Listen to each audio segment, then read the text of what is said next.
live now. Twitch only needs to understand that we are live and we are live. Woohoo! Oh, let's continue playing Fields of Mistria. One of the only constants in my life these days.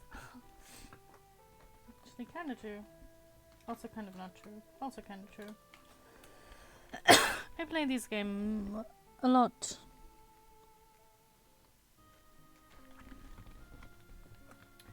It's kind of interesting.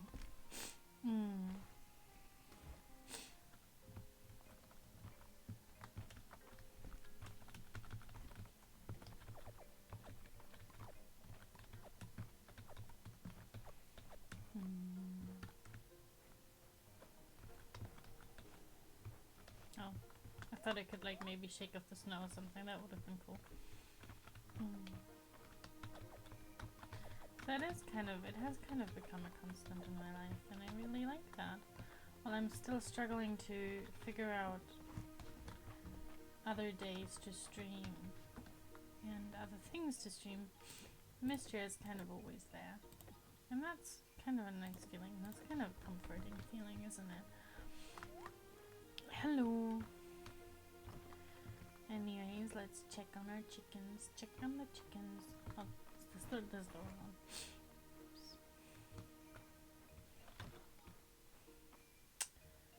Let me recap the things we did last time, because I may have already forgotten, and you may have already forgotten,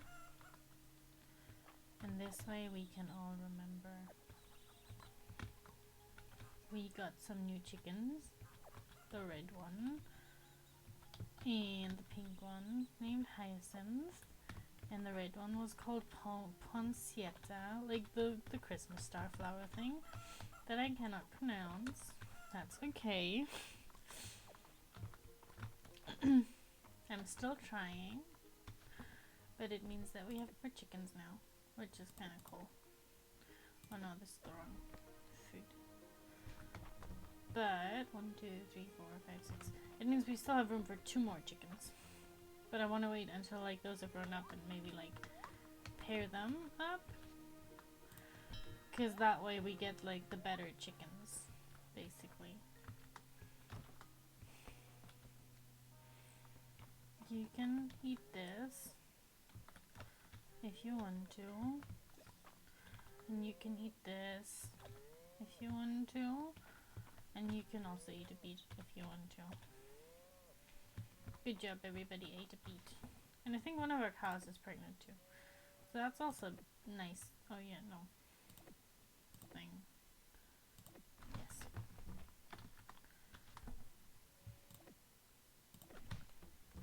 Unless we also got deeper into the mine. We are still working on the bridge. Oh, we should not still be working on the bridge. We should just bring money to Terithia. Oh, okay, cool. We should do that then. No. I might get one of those.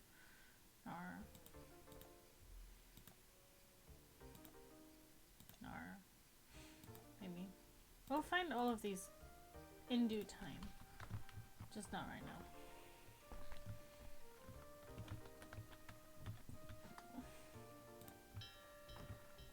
So I think a good goal for today would be find Terithia. Bring her the money. We have the money. Get more seeds. That's also a good plan. And then hang out, I guess.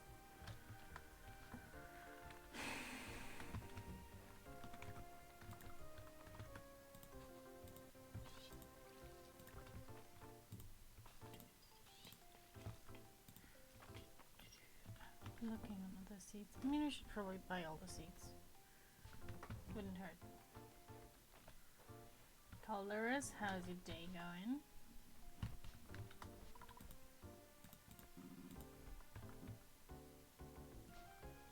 Yes, I'm fairly certain. I hope they do. They should.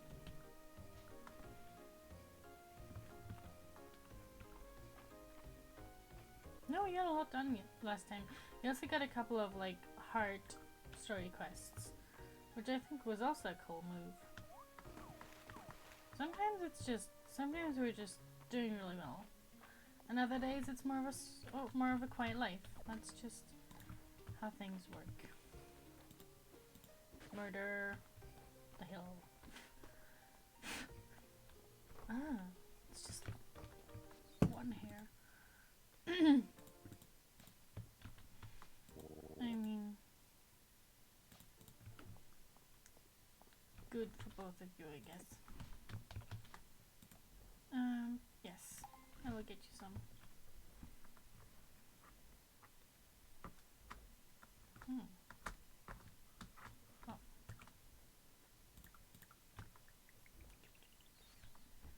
I kinda should probably talk to the peeps more. And maybe voice them. I think that could be more fun. Celine told me about your little seed hunting adventure. Thanks for helping her out. She's over the moon about that seed. Yay, cool. She now only just needs to like properly plant it, I guess.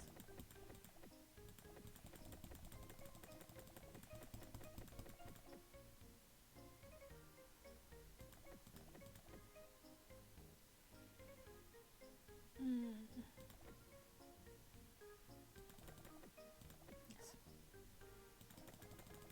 I'm just buying a lot of seeds so that I don't have to buy more seeds anytime soon. Because I don't like buying seeds. It's work. And we don't do that here.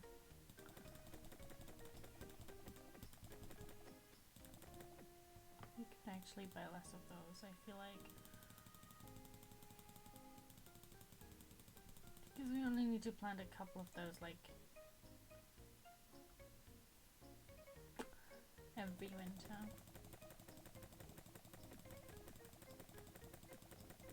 We still need like 1,000 to give to Terithia. So.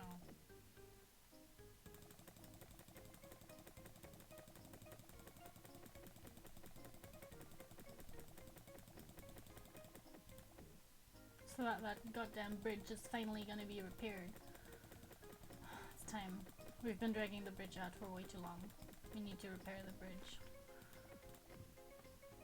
Okay. Lots of shit. But that's fine.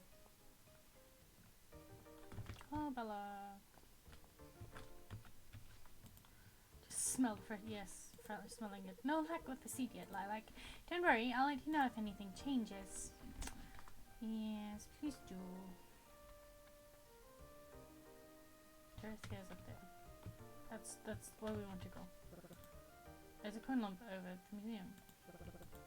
Don't steal it, Nora. You like money a lot, and I get that. But don't steal the coin lump. Hey.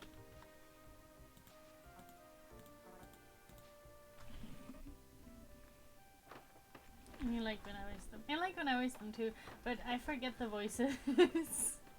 And it was kind of a struggle, with my voice being kind of weird-ish over the last weeks due to being sick.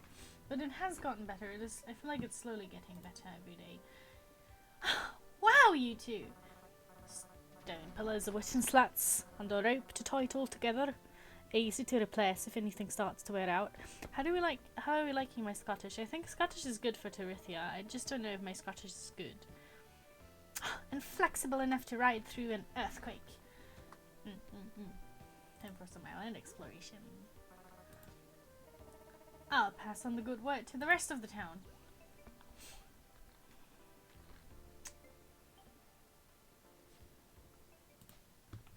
Whoa. Nice. There's Here we go again. I hope that there's something like special on the island as well. Something that's like only on the island. That would be cool. I don't know if that's a thing or if that's a thing yet or if it's going to be a thing later. But there has to be something that's just on the island. Otherwise, why is there one? You know?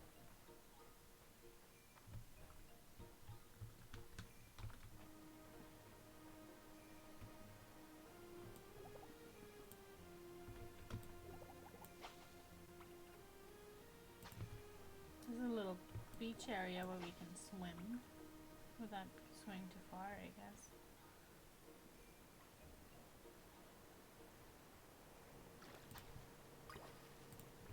This seems like a bit too much trouble just for it to be like just a normal tiny location, right?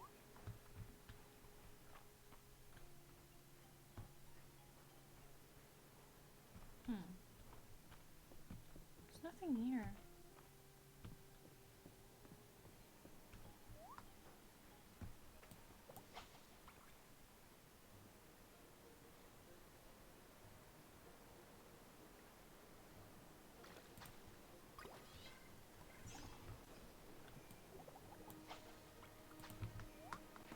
I'm indeed a bit disappointed. I was expecting, yeah, maybe events or something, but I was expecting a bit more to be on the island, to be honest. Because we had to build like an entire bridge to get there, right?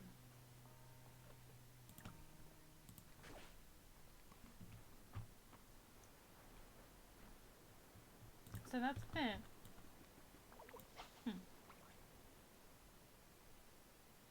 Maybe it will be a space for like future town events. I don't know.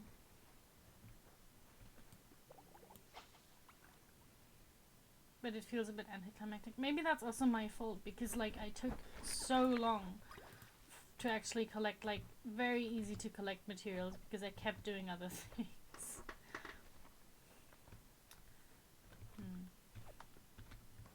Well, moving on.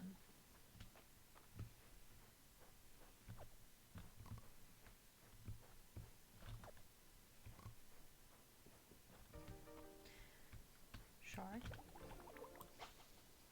Maybe, hopefully shark. Yeah, maybe no, I mean it is early access and all. I just keep an eye out for those things, right? For now it seems a bit weird, or a bit anticlimactic that there's like nothing on the island. Not even like, not a shark. Like a special, not even like a special mine or something. Even that would be cool, you know? But usually with those things you have to like free them up in a separate quest as well, I guess. I don't know. I want for the island to be more special in the future. That's my wish.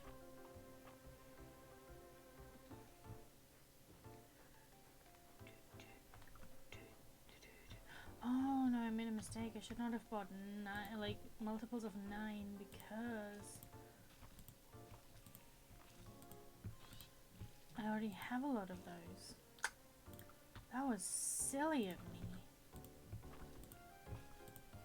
Well, it's okay. We will also gather some again by like the magic installed by the magic installed in us by colors. So it's okay. Yeah, I love this. This makes things so much easier and faster.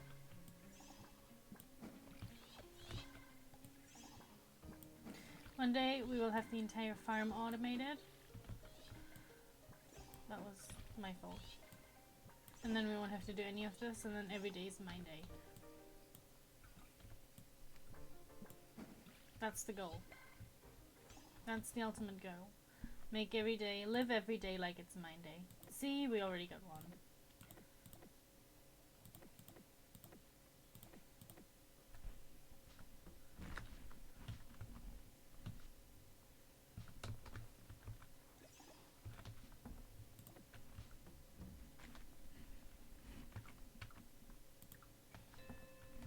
Let's see what this is. Amber trapped insect. Cool. And let's call all of you back inside. It's getting cold and dark outside, so it's time for you to go back home. Yeah.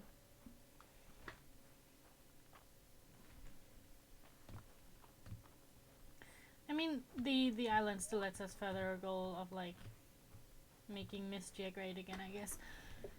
But it still feels a bit anticlimactic.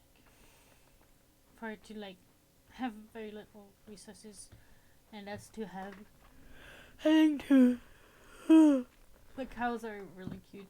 I love that they chose like not the classic, you know, like bread cow look, but I like that they chose a more Highlandish yuck,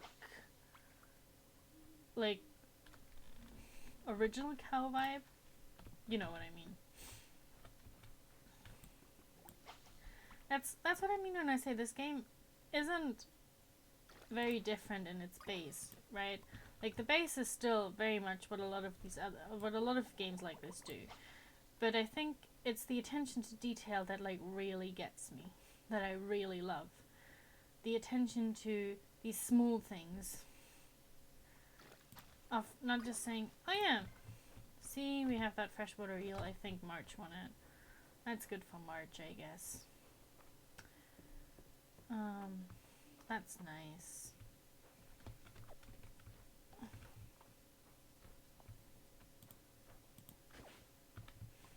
I hope he doesn't eat it. He'll probably eat it, right? He's probably not going to keep it as a pet.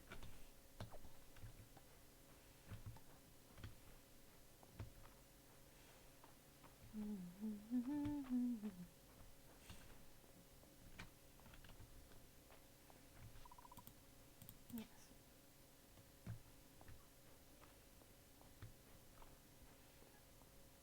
And then we go home. We should go home soonish, because otherwise we're gonna faint again. But I wanna see what other things there are. What other treasures? None. That's okay.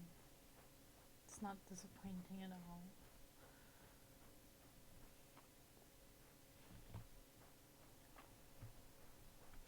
Let's go home then.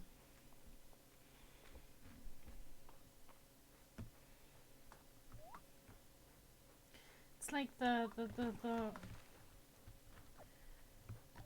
you know how you can see how these people, or like how the people who made this game wanted to make something they love, like wanted to make something in a genre that they like a lot, but also in a way that feels refreshing, and I like that. I appreciate that.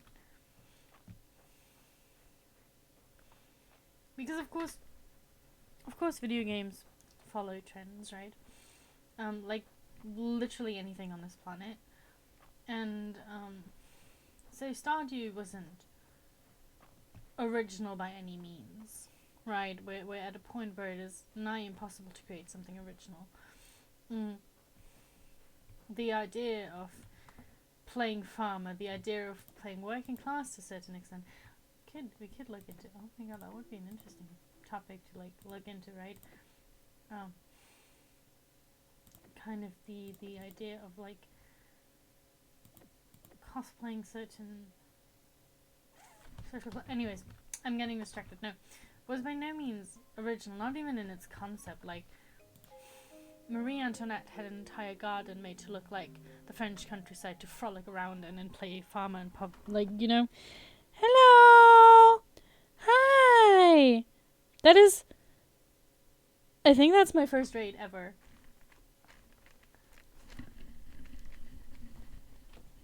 And here I am talking about Marie Antoinette. Hello! Woo! First raid hat. Toast. Toast is good! Our cows are named after baked goods. The game is starting to know how I think. Hello! It was very nice to have you. That's a perfect name. It's called Toast. That's your name now. Yes. And I'm being raided, so there's a birthday party for you right there. I'm very nervous now. I'm like, oh no! Don't be boring now. Do something interesting now. Well, hello. Make yourself at home. Get some tea or coffee. I have some tea here. even though it's kind of hot again. I don't know. It's like the kind of season where I'm either dressed in a way that feels too hot because I'm wearing a really thick sweater, or too cold because I'm not wearing a very thick sweater.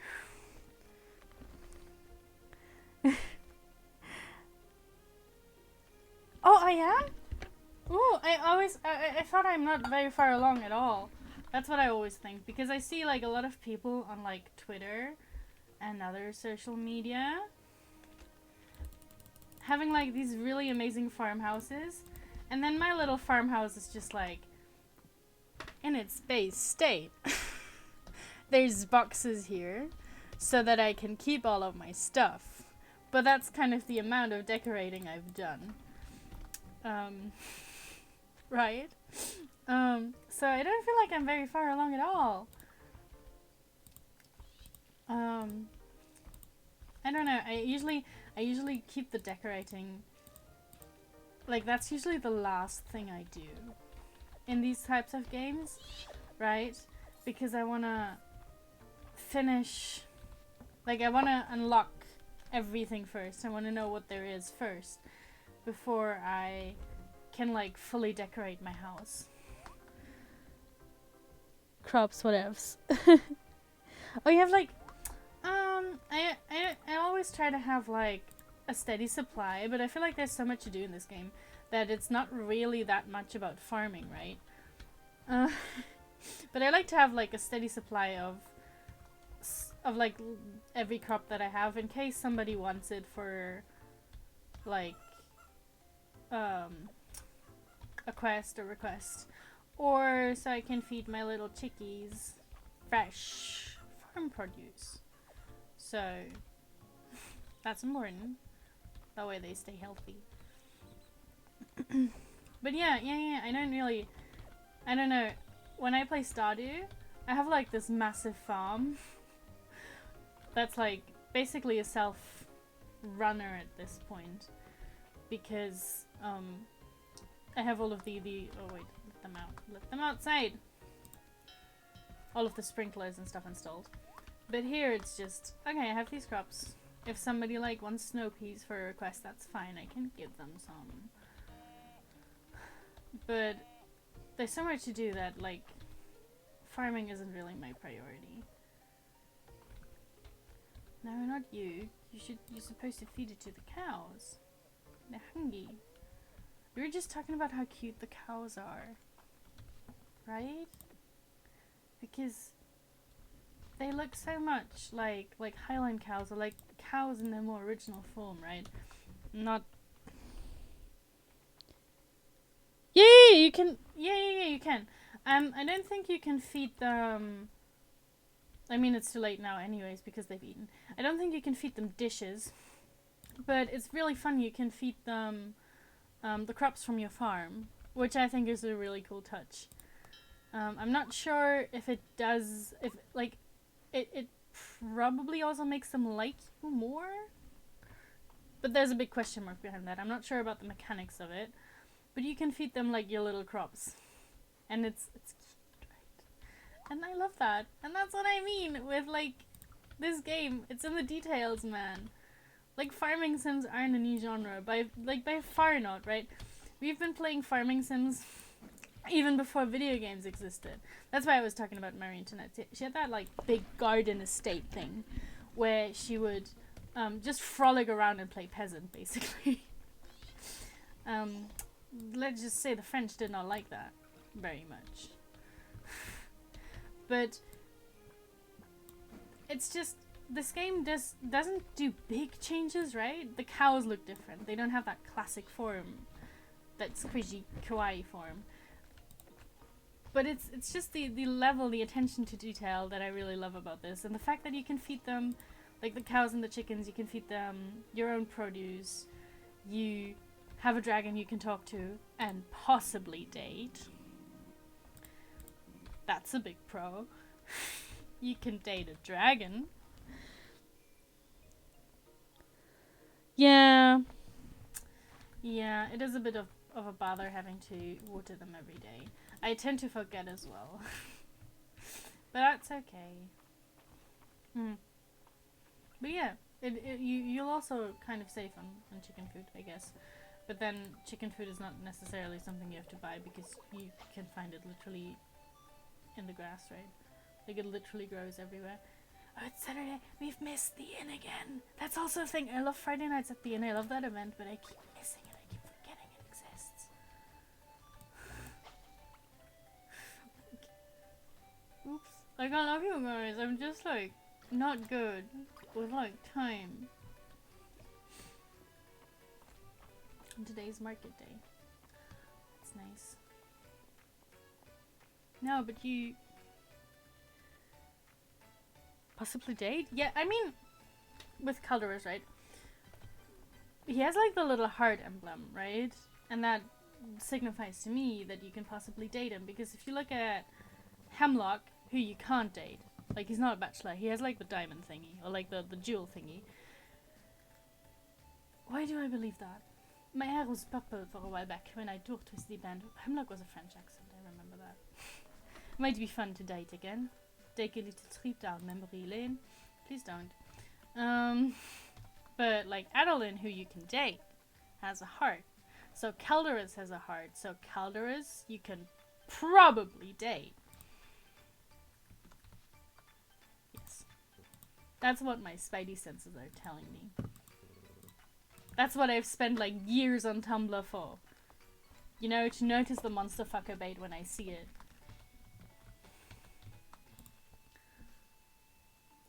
What was Bella? Oh, the first time I sat down with Vera, she couldn't believe the condition my hair was in. I don't believe you. I don't believe you. I feel like Bella would rather not have food than not have shampoo. Well, Adeline says it's very important to try new things now and then. I could probably try. No, please don't. All of you have really horrible ideas. When it comes to hair, like all of you have like really horrifying ideas. Yes. All right, Scottish. Oh, go eat some lunch. Oh my god, time difference is insane. It's evening here. It's like 8 p.m. here. But enjoy your lunch. Thank you for stopping by.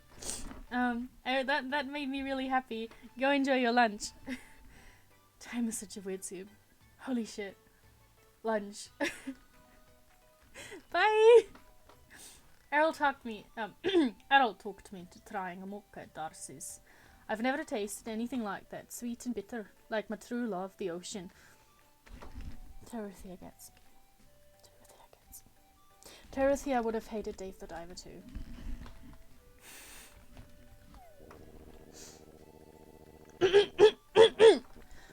Young Luke informed me that you can find many new insect specimens by shaking the trees. I'll leave that to you. Enjoy. I always worry that when I do the Errol voice, I wake people up. I mean, it's 8. People are not in bed yet, but I always feel like I bother people. So it's good that now that it's like cold outside, it's not summer outside anymore, my window isn't like smack open, so everybody can hear me do Errol anymore. Not every cup of tea. Oh, we wanted to do Jennifer Coolidge for Elsie, right? That's what I said last time. But my Jennifer Coolidge impression is really bad. But maybe today it'll be better because I have kind of a Jennifer Coolidge hairstyle going on. Don't tell me like Sophie from Two Broke Girls wouldn't do her hair like this. Okay. People might not even be home yet? Like from work? Or what do you mean? Okay. Not every cup of tea is alike, but Darcy gets close. She must be very careful with how long she steeps it. I don't know. I'm not trying to mock Jennifer Coolidge. I appreciate and love the woman. I loved her in Legally Blonde. I loved her in The White Lotus. I loved her in Two Broke Girls. I don't love her in American Pie, but that's because I don't love American Pie. It's not about her. She's great, but those movies suck.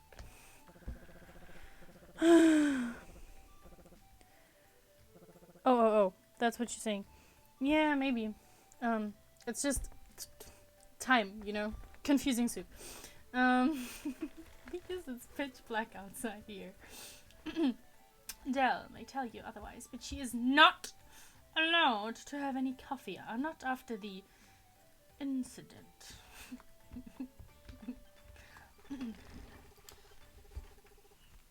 It's juniper time. Most sorceresses have an affinity for tea, but it's a latte for me. Darcy makes it perfect for me. Oh, and she draws something in a foam. That is important. That is important, Juniper. That is very important. I get it. That's important to me too. I could have hot chocolate every day of the year. I don't know if your parents allow that, but you can certainly try. Is there a latte? That we can buy and give to Juniper so she love-hates us more.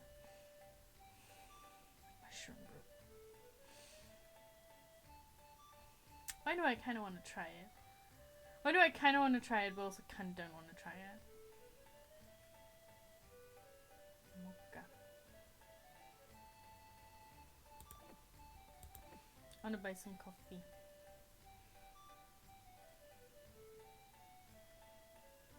I want to give some gifts to other people as well. And just coffee. That. I know people make tea from mushrooms, but it still sounds a bit weird. Not gonna lie. I'm gonna buy some drinks. And I might give like some gifts out to others. You know. I'm feeling generous. Oh, I shouldn't feel so generous. I don't have that much money. Because I spend it all on seeds. That's important. That's literally my job as a farmer, kind of. You want this? Oh, yeah!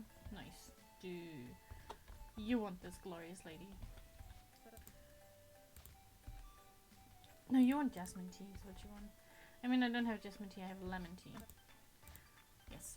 Do you want some too, Errol? I don't have a latte. I can give you a mocha. Yes. I'm bringing refreshments to people. You seem like a cranberry juice lady. And I'm not just saying that because of like the color of your coat and the color of the cranberries. I'm saying that because I think you might really like it. I'm sure Valen... I was really smitten with Valen at the beginning, but now I'm kind of like... She's a bit boring. I don't know a lot about her. And I don't know if that's because I like don't bother talking to her. Vera's head eye is all natural and there's no adverse effects to your health, in case you were wondering, Lilac. I mean, no I wasn't. Rena says she's thinking of dying of Ech. It might be a fun mother-daughter activity. Yes. I think the color Vera has would look really good on both of you. But then it would be even harder for me to discern the mini portraits. Because I'm already struggling with that. Like, I always think Valen is Island. And I always think Hemlock is the other guy. It's a struggle. It's a great walk, yes. See, Holt is easy because Holt has like a beard. And Hayden too, because Hayden also has a beard. So you recognize them. Well, thanks. March is easy because he's always angry. No! This was supposed to be for Bella! Ew! Ellen, do you want like lemon juice? Yes. Okay. Cool. Bye.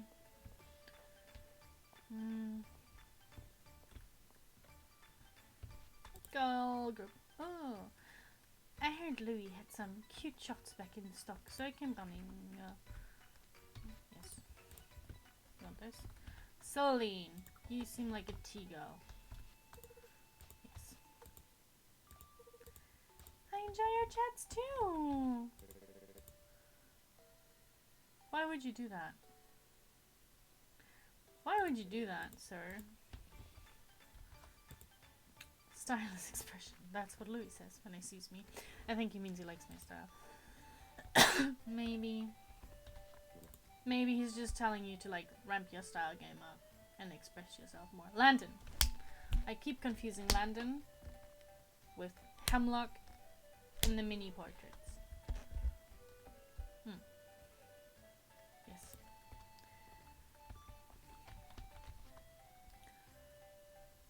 No, I still don't like Louis' clothes. I'm so sorry. No, that's not what I want. I want to touch Louis.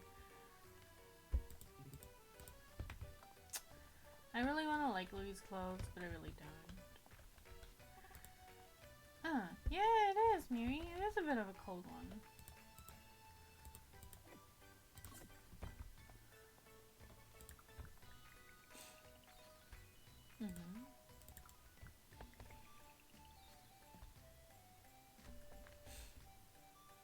Grilled yellow rice bowl.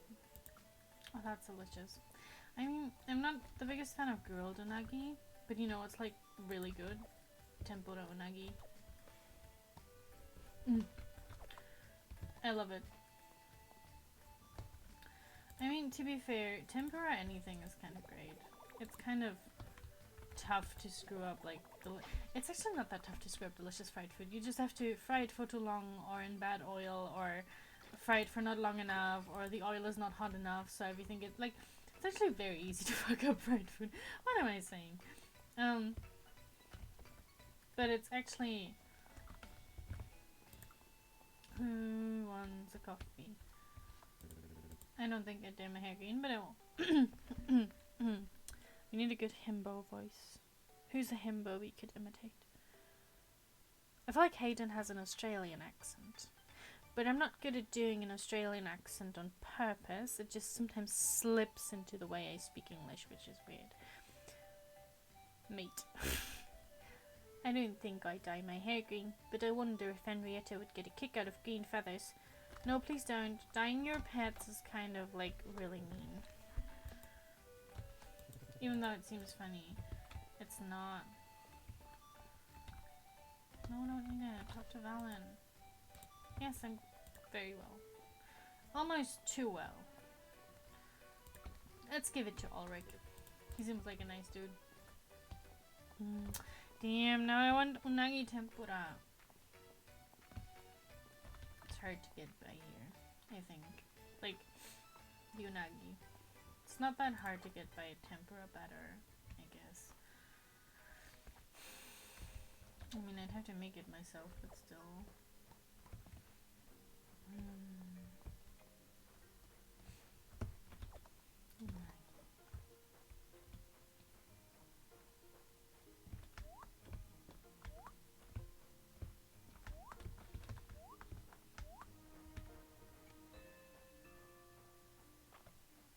That's what I'm thinking about now, unagi. That's what's on my mind now. Thanks, Bella. Thanks for making me hungry for food I can't have.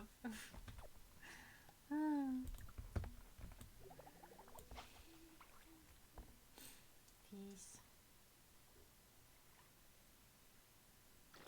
Yes, good peace.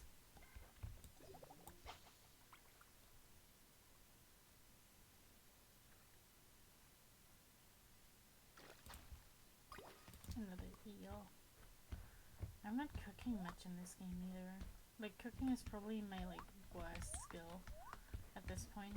Not in real life. I'm a pretty decent cook, I think. And I like trying out new recipes. But, like, in these games, I rarely cook because it always feels like such a waste of time, because I can also just buy the food and not waste the energy. Because if I buy the food and don't waste the energy in, like, cooking, I can waste the energy in the mines by being stupid and have monsters attack me. So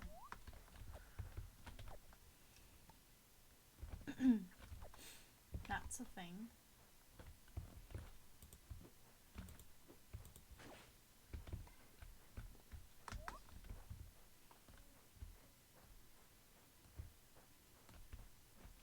You know, I want to throw more money in the thingy and see what happens.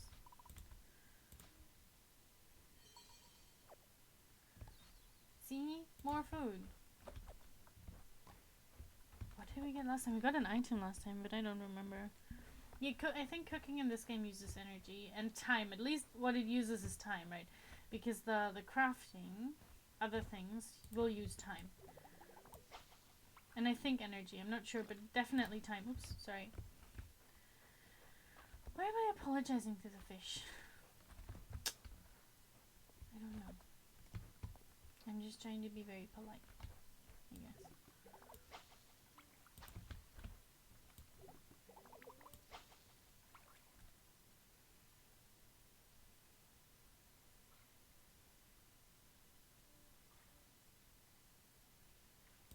Oops. Sorry.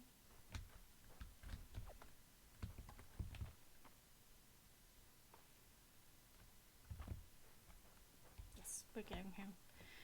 Because also, if we looked at the funky little thing, the little thing that shows the weather for tomorrow, it said rain. And that's good. Because that means we get to go into the mines. I love the mines. They're my favorite part. No.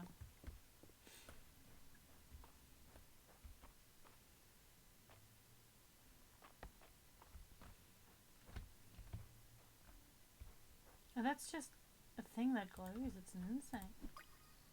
Oh, it's one of the moths. Gotcha. Should send all of them back inside before I go to bed. Or they're gonna be mad at me. I don't want that. Look at the baby cow! The baby cow is also really cute! Oh!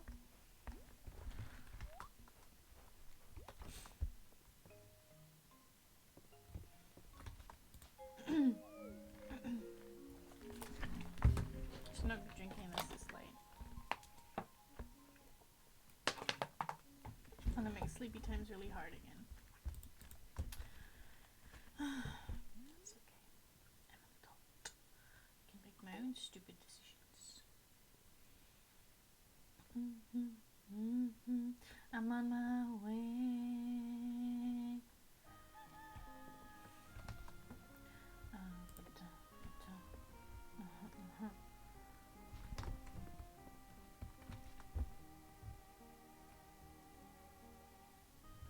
I'm gonna put this there. Because I don't think we need it right now. But later, we can eat it. Right? Damn, this is very inconvenient. Because mushroom steak dinner. Is it like a steak made from mushrooms that's like vegan? Or is it like steak with mushrooms? Because both sounds delicious. But I would prefer the vegan mushroom steak. I will, I guess. I guess we're not going into the mines today. Thanks, Adeline, for being a party pooper.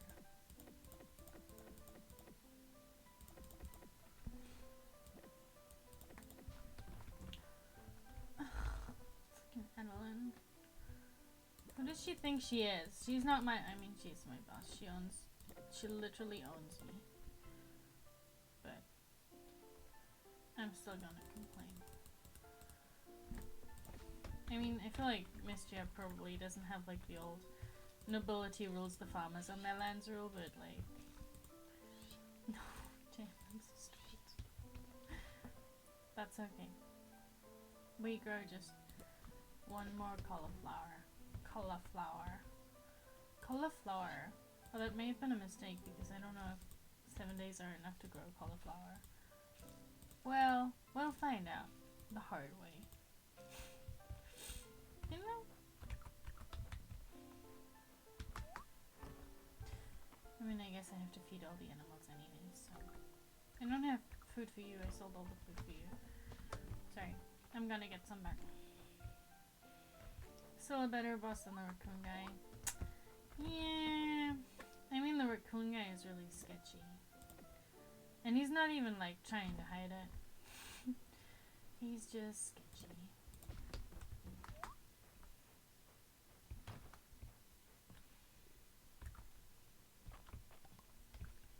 Oh. Give it. birds. They want to eat it. Look at the pink chicken! Look at it.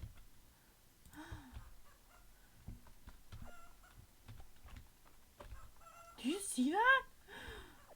I mean, I guess the red one is cute too, but I like the pink one. The pink one gets me. I'm sorry. Imagine being a pink chicken. Imagine being mean to me. This is who you're being mean to. Just a pink chicken in her room.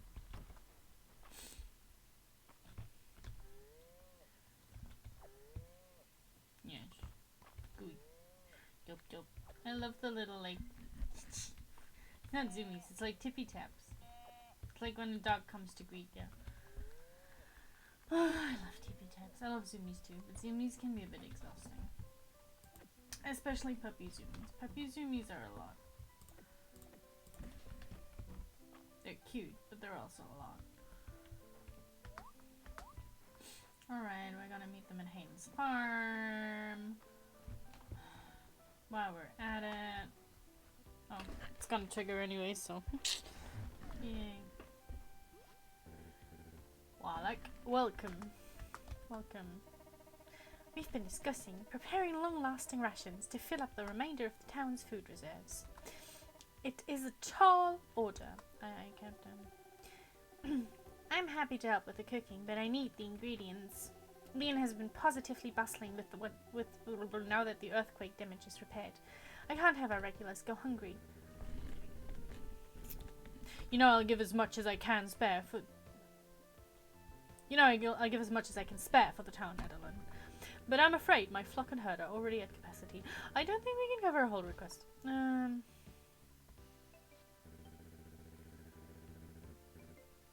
No, that's a bad thought.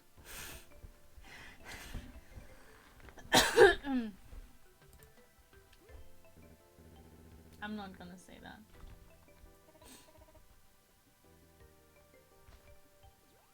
Ten cheese. Well. Oh, okay.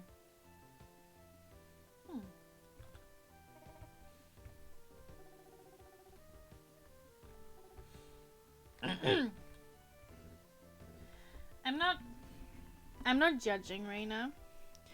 But if you want to make food that like stores and keeps the town fed, I don't think that like eggs and cheese are the best choice.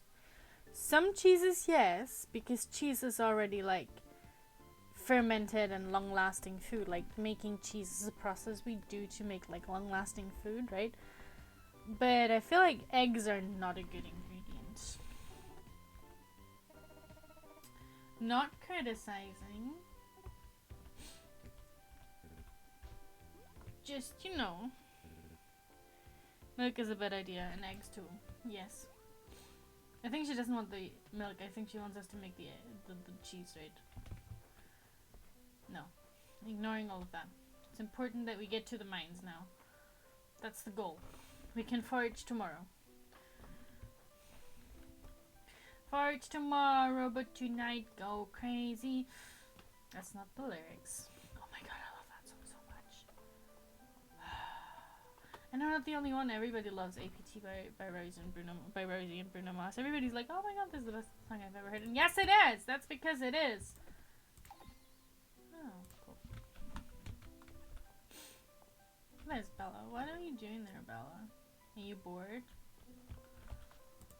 Have you been taking the time to relax and enjoy Mistria's charms? I can particularly recommend the inn. Nothing quite like a cold drink after a long day. That's called alcoholism. It's not healthy. You should find other ways to relax.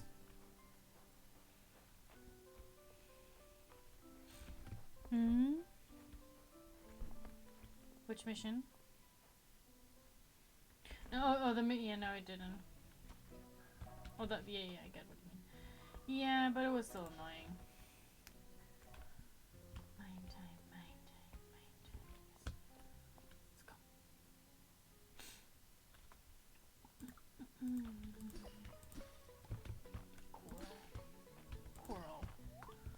Coral. No, go away. all of you so much. But like the slimes are dealable. Like the slimes are okay. I like the shooties. I hate the shooties. The shooties are very annoying.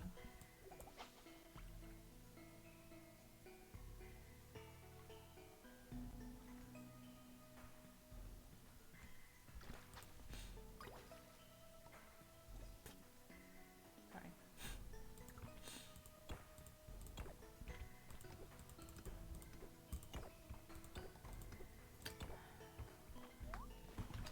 No! Stop!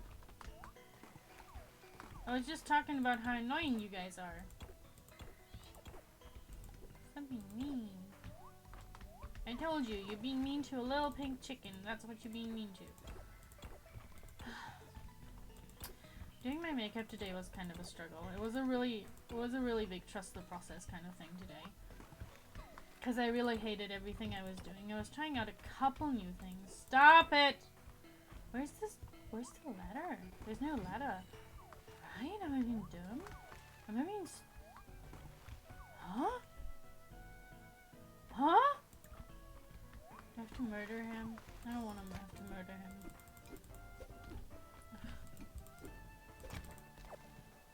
There's no ladder. Oh, there's a one. Yeah, we had to murder him. Damn it, game. I was trying to avoid the little guy, but you gave me no choice.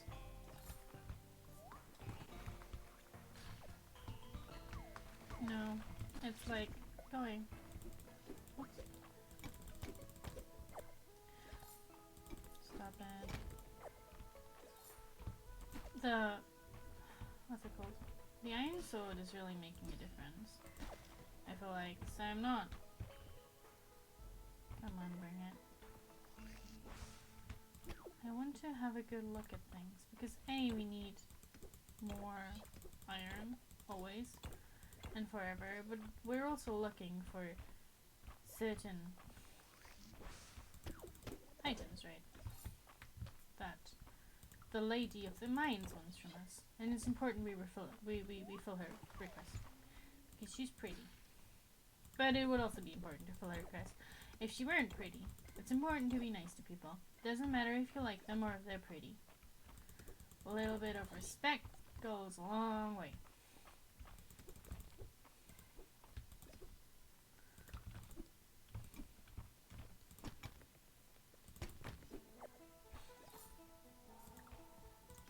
I saw a Twitter post the other day. I think this video has been kind of making the rounds, like a lot of people have seen it, of like Brittany Broski. She is a TikTok person, wasn't she? I remember some viral video she was in. Anyways, doesn't matter. I don't really follow her, but it shows like her, right? Oof. And like a Charlie XCX concert. And then she's being pushed aside by what people have assumed is a gay man. I mean, it's likely it's a Charlie XCX concert. You know?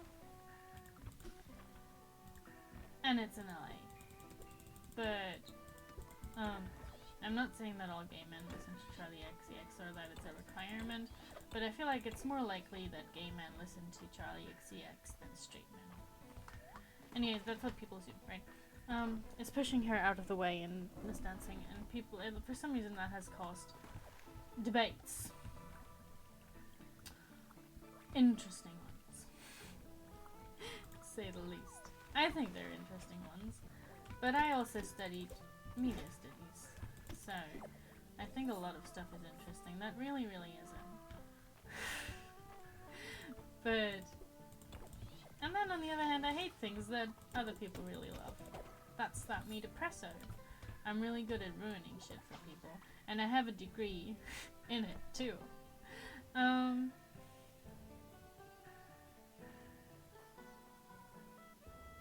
Right. And it caused some interesting debates. Because there was the classic, oh, she's a fake fan anyway, she deserved this. And I don't know, I think the whole concept of fake fans is kind of silly. Puddles. Okay. Right? Like, what does it take to be a real fan? I don't know. Can you not just like something and be a fan? Anyways, like, I like Taylor Swift, right? I would consider myself to be a low-key Swiftie. I have a friend and we talk a lot about Taylor Swift because we both like her music and like talking about it, and we bonded over it, and it's really nice. I think I would still be considered kind of like a wrong kind of fan by a lot of people because I don't know a lot of lyrics like by heart, and I'm honestly too busy to learn. It's okay. I have my favorite songs that I like, but I would never like to tie myself down to just one artist, right? But Swiftie fan culture is weird. Anyways, but no, those were some of the debates. But there was some yes, interesting debates that were talking about how this is kind of misogyny, right? And I've been thinking about that. Because was it? Or was it just LA people being LA people? Not saying LA people can't be misogynist. Just saying that, like, from what I've heard, as somebody who has never been, it's the kind of place where everybody thinks they're the main character, right? So, I don't know. But it is, I always like it when the debate, when that specific debate comes up of like, oh yeah, gay men are really misogynistic as well, because I think it's important to note that. Like, certain parts of gay culture can be very misogynistic, and you don't have to be physically attracted to women to be misogynistic. Because for some reason that's something like people like to not talk about. Right. I think certain drag acts are a wee bit misogynistic. Some are really fun. Some are just not my humor. And that's okay. But I think we should criticize these things. But I've read this tweet, right? Like, there's a lot of build-up for a whole lot of nothing here. But then I read this tweet, right? Of somebody being like, oh yeah, we should definitely talk about how like gay men are some of the most misogynistic people on the planet. I don't know if I would subscribe to that. I just think there is a certain, I just think it's important that we like basically talk about how you don't have to be physically attracted to women to be misogynistic towards women or to sexualize women even, right? Or to profit off of structures that do all of that to women. But, and the tweet was like, right, the tweet was like, oh yeah, we should definitely talk about how like gay men are some of the most misogynistic people on the planet, right? But I really don't like her, so I really don't, like, basically the what was being like not said, but what is it? It is, oh my god, it is, shit.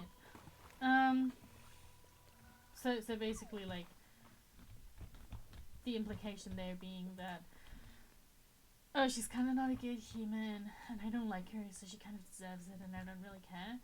And I want to say something about that on this wee little platform of mine, where I spout unimportant things into the internet. You don't have to like somebody to stand up for them, right? Like, you don't have to. Real feminism shows in situations where you don't like the woman or the lifestyle she has chosen, using woman as a stand-in for other groups here as well, by the way, because real feminism is intersectional. But real feminism shows in the moments you have to stand up for women you don't like.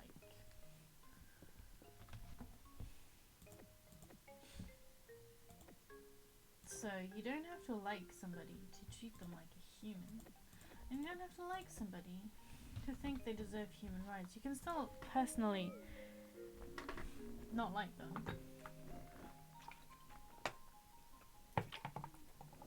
but I will give my darndest to fight for the rights of all humans, even the ones I don't like.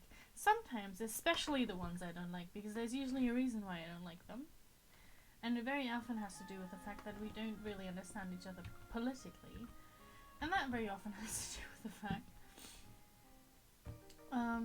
that some of the people I don't like are kind of enloggy or insully and so on. And I think it's important to still be like, hey, I get that. You're affected by patriarchy and it sucks. But I'm here for you. If you need someone. I don't know. How did I get there? Oh yeah, be nice to people, even the ones you don't like. It's hard. I don't always live by it. Sometimes I want to be really mean and it takes like a lot out of me not to be. I'm not gonna lie, like I'm not gonna pretend. Cheeky cheek. Oh yeah. Pseudo-philosophical rants.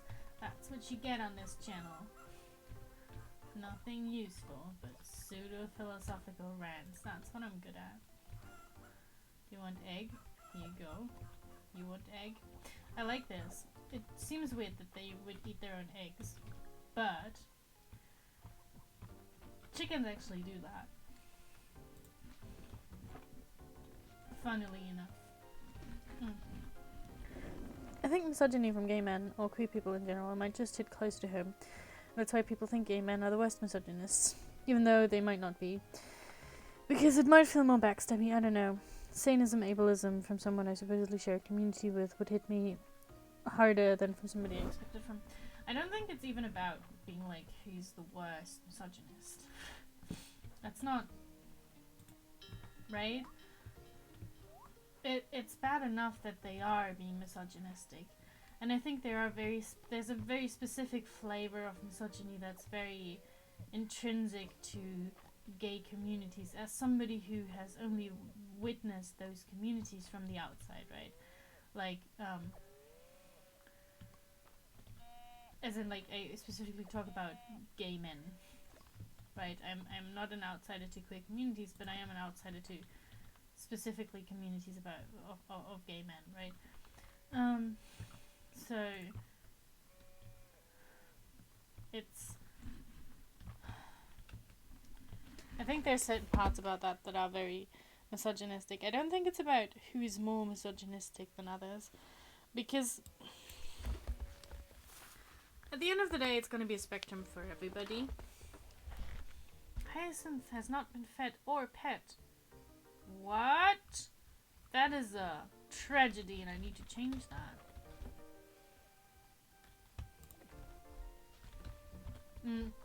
Because at the end of the day it's not necessarily about that, right? But I think we need to acknowledge that just because somebody is part of another marginalized group, that they can very well also marginalize others.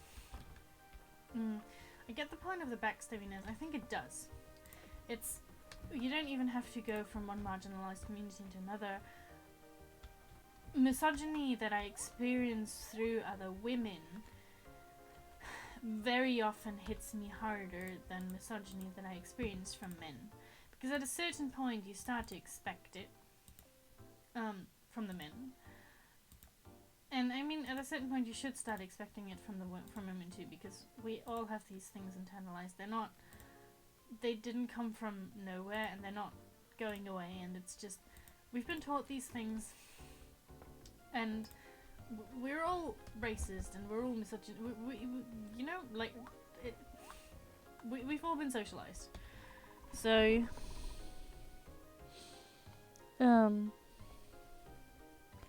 oh yeah, you just hung up on that. Yeah, I get that. No, but I think,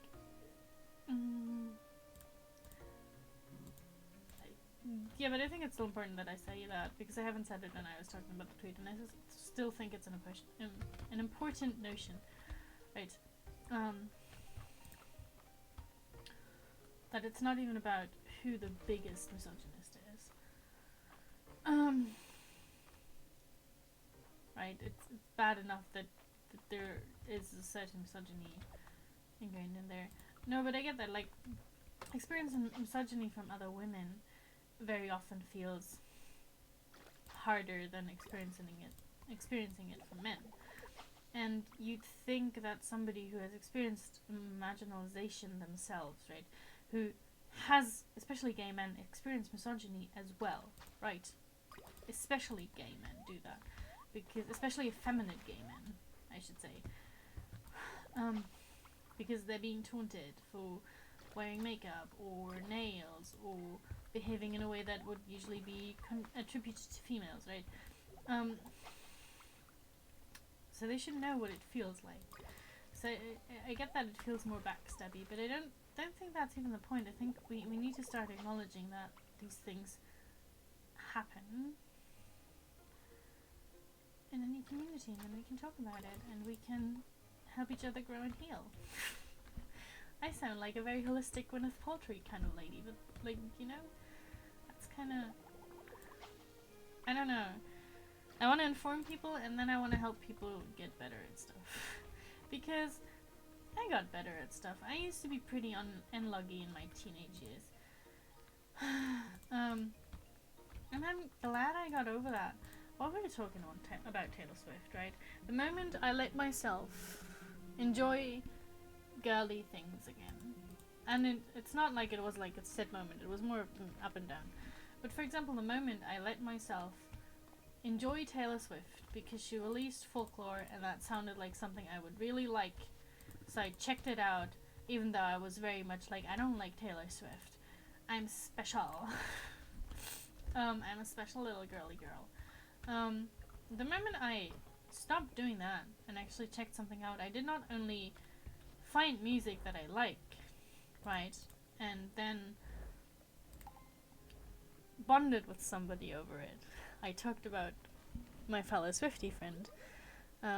She even made me a little bracelet, which I have here on my desk, and I'm not... it's cute. But it's feels a bit personal, so I'm not gonna get it out. Oh nice, it also takes the stuff we have in, like, thingamabob. It's good. It's good, that's good.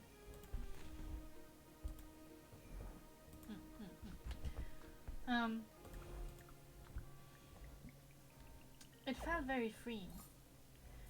Because both the standard of you have to like this, and the standard of you can't like this or you like the other girls, both of those standards are misogynistic in the end, right?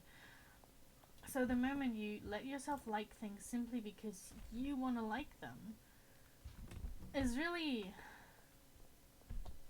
I don't know, it feels amazing, and I think everybody should experience it.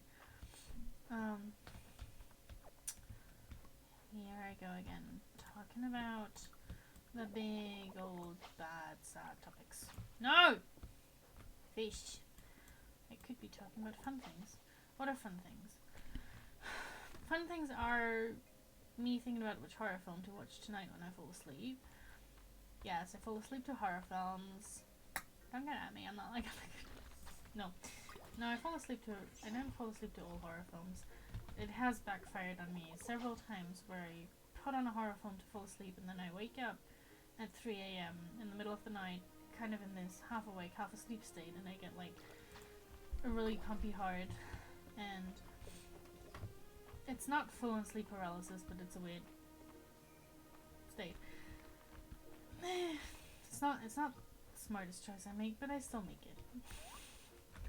I like falling asleep to horror films. Some are better than others because some are really stupid and I don't care, and some are actually interesting. So, you know.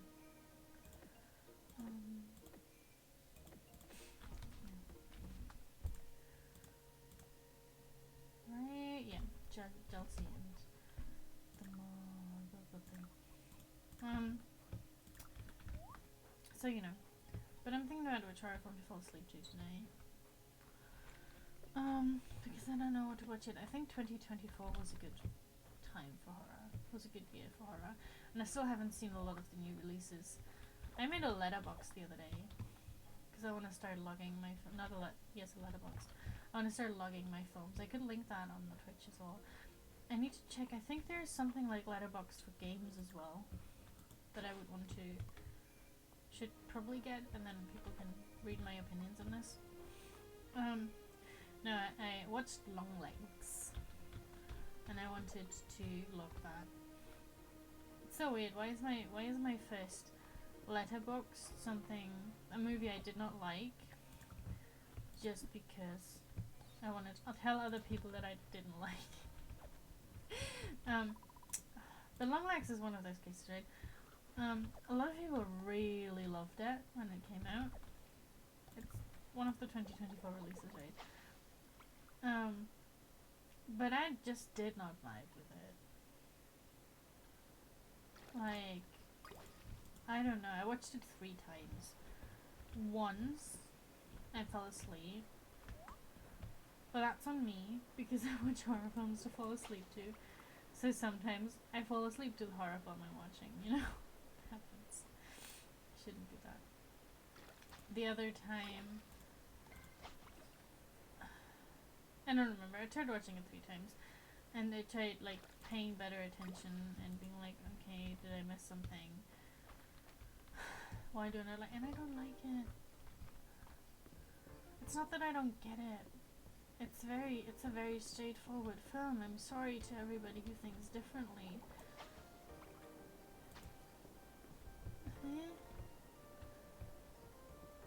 It's just Nicolas Cage being Nicolas Cage, but in weird makeup. And also Lady trying really hard to be Clarice Starling.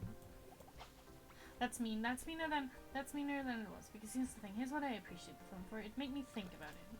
Right? It made me want to write and share my opinion on it, even though I think it was kind of meh. And I always appreciate that about a film. Because the worst thing a piece of media can do is be boring.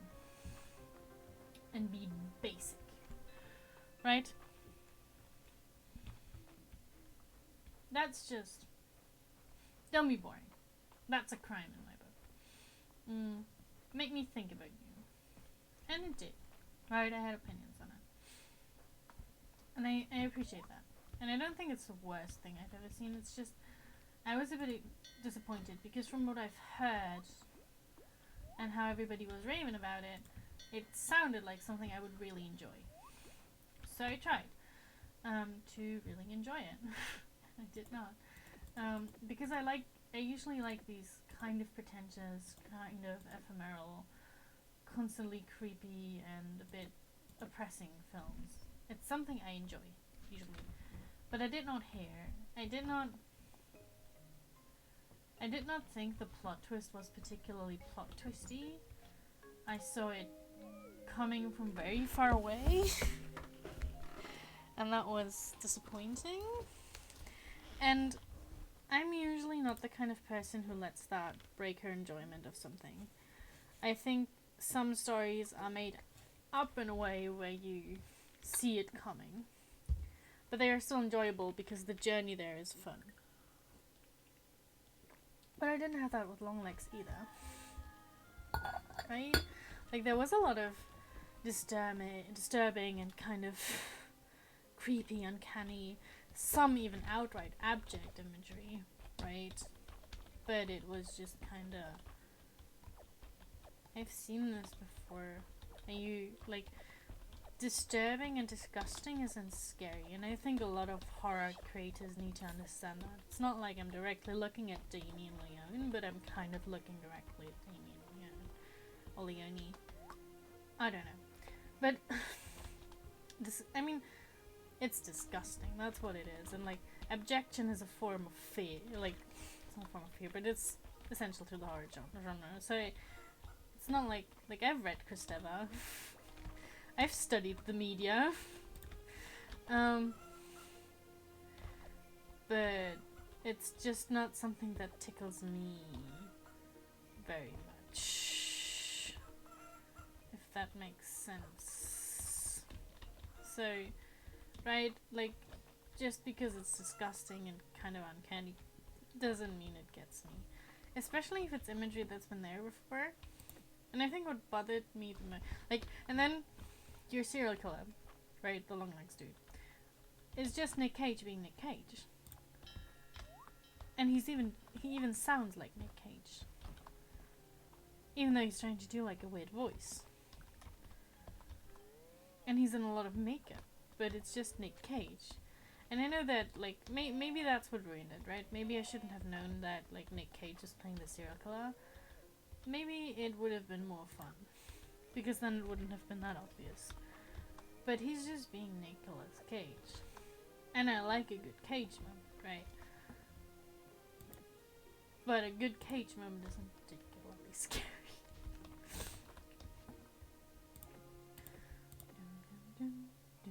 Oh, we need the eggs and we need the cheese. We don't need the pearl clam. He just wants the regular clam, right?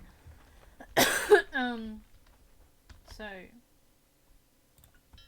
yeah, I think that's one of the issues. I think they, in the marketing and in the trailer for the film, or in the marketing for the film, they tried very hard to keep how Nick Cage will look a secret, but they never really kept it a secret that it's gonna be Nick Cage.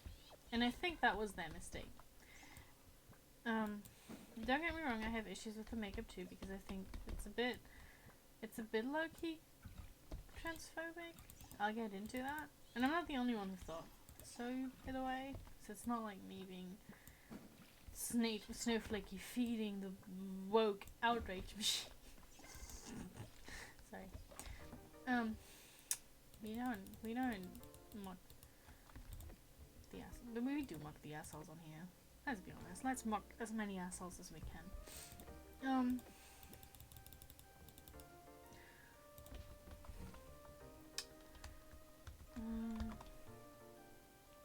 And I think that was their mistake, because if I didn't know who was under this makeup, I might have like kind of found it a bit more scary, right? But this way it just kind of wasn't. Everything else was very predictable. You knew kind of right from the start that the FBI agents was one of the like supposed victims, but then wasn't. And from the point where you understand that she was supposed to be one of the victims but wasn't, you also understand that the accomplice they start looking for after a while has to be from her close environment, because why did she survive that when she shouldn't have? And you have to find, like, it's not that interesting. I'm sorry, I'm spitting out those spoilers, but like, I don't consider things spoilers that I figure out within 2 minutes. And maybe that's my toxic trait. Who knows? I also don't consider things spoilers that you could figure out with a bit of basic cultural knowledge. That's also a toxic trait of mine, I guess. Cheese, make. You can only make one. Then we will make one. That's okay. Yeah, no. Like, the imagery didn't catch me either. And the story didn't catch me either. And it's just... it was just kind of a letdown. And I really tried not knowing anything about this film before I watched it, by the way. I just saw that people liked it. And that it was kind of this kind of freaky and a bit more understated horror film. So I was like, oh, that sounds so great. And then I ended up not enjoying. Yes, I did. Do you want one? I can get you one. Yeah. I don't know. That was a nothing burger. I'm most disappointed about the nothing burgers, not gonna lie. Because you look forward to something and then it's just... meh. That's really sad.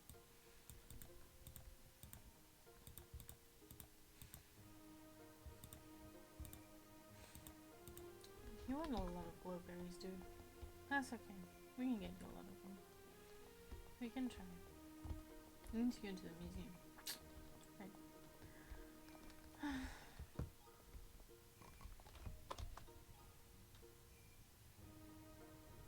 No, know, the vibe didn't go as hard as I wanted it to. Sadly. No, just one.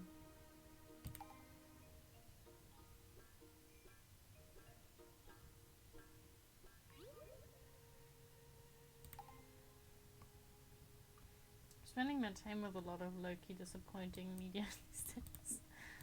It's so sad. It is kind of sad. But I'm just looking for the next thing that grabs me.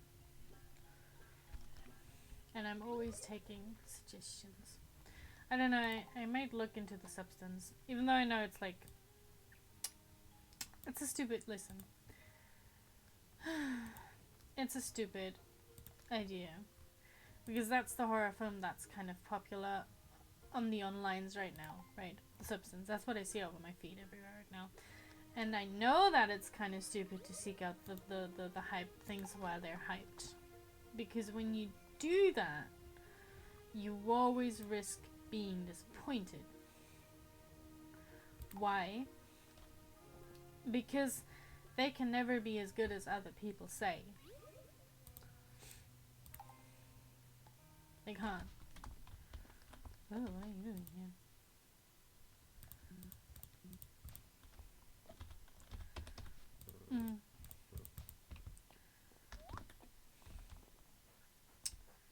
They can never be as good as people say, right? Like, whenever there's hype around something and you let that sweep you up, you're probably in for disappointment. Maybe that was my mistake with long legs. Oh damn, I wanted to like it. Oh yeah. Why the long legs makeup also feels a bit queerphobic. I mean, it kind of, the way he heightens his voice and kind of looks like a botched surgical experiment. The way there's like lipstick and blush and long hair and all of that over him, that looks very much like it is. And we have to understand this in a context here, right? That's what's important. There is a context of these specific kinds of stories. I keep referencing Silence of the Lamb and being like, oh yeah, the what's her name? I forgot her name. The FBI agent has a name, but I forgot her name. That's how boring she was. I'm sorry, this is also no front against the actress. The actress was great in the role. I think the role was just boring. Like the person she was playing was just boring. Right. Malika, the actress name is what? It's Malika something, I think. I don't know. Doesn't matter. Well, right, she's kind of the Clarice Starling kind of type, and you see that right from the beginning, and it made me roll my eyes. But the way, right, we watch a film like that is feeding off of established tropes, because there have been films like this before. The father of the director, Osgood Perkins, Anthony Perkins, was in one of those films. Probably the one of those films, right? The most famous and popular one. One that I really love, Psycho.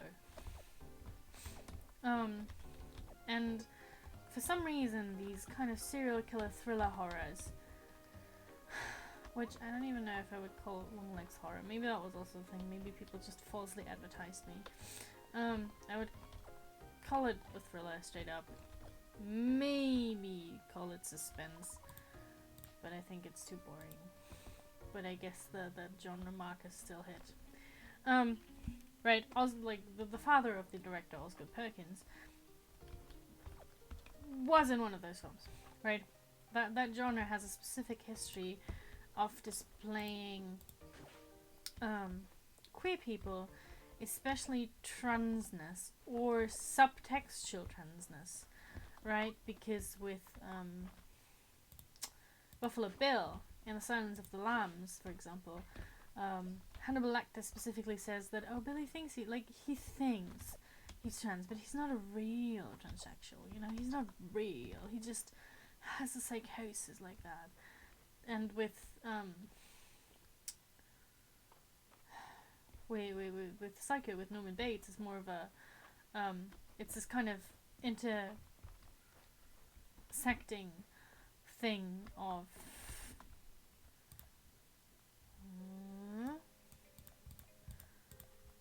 it's this kind of intersecting thing of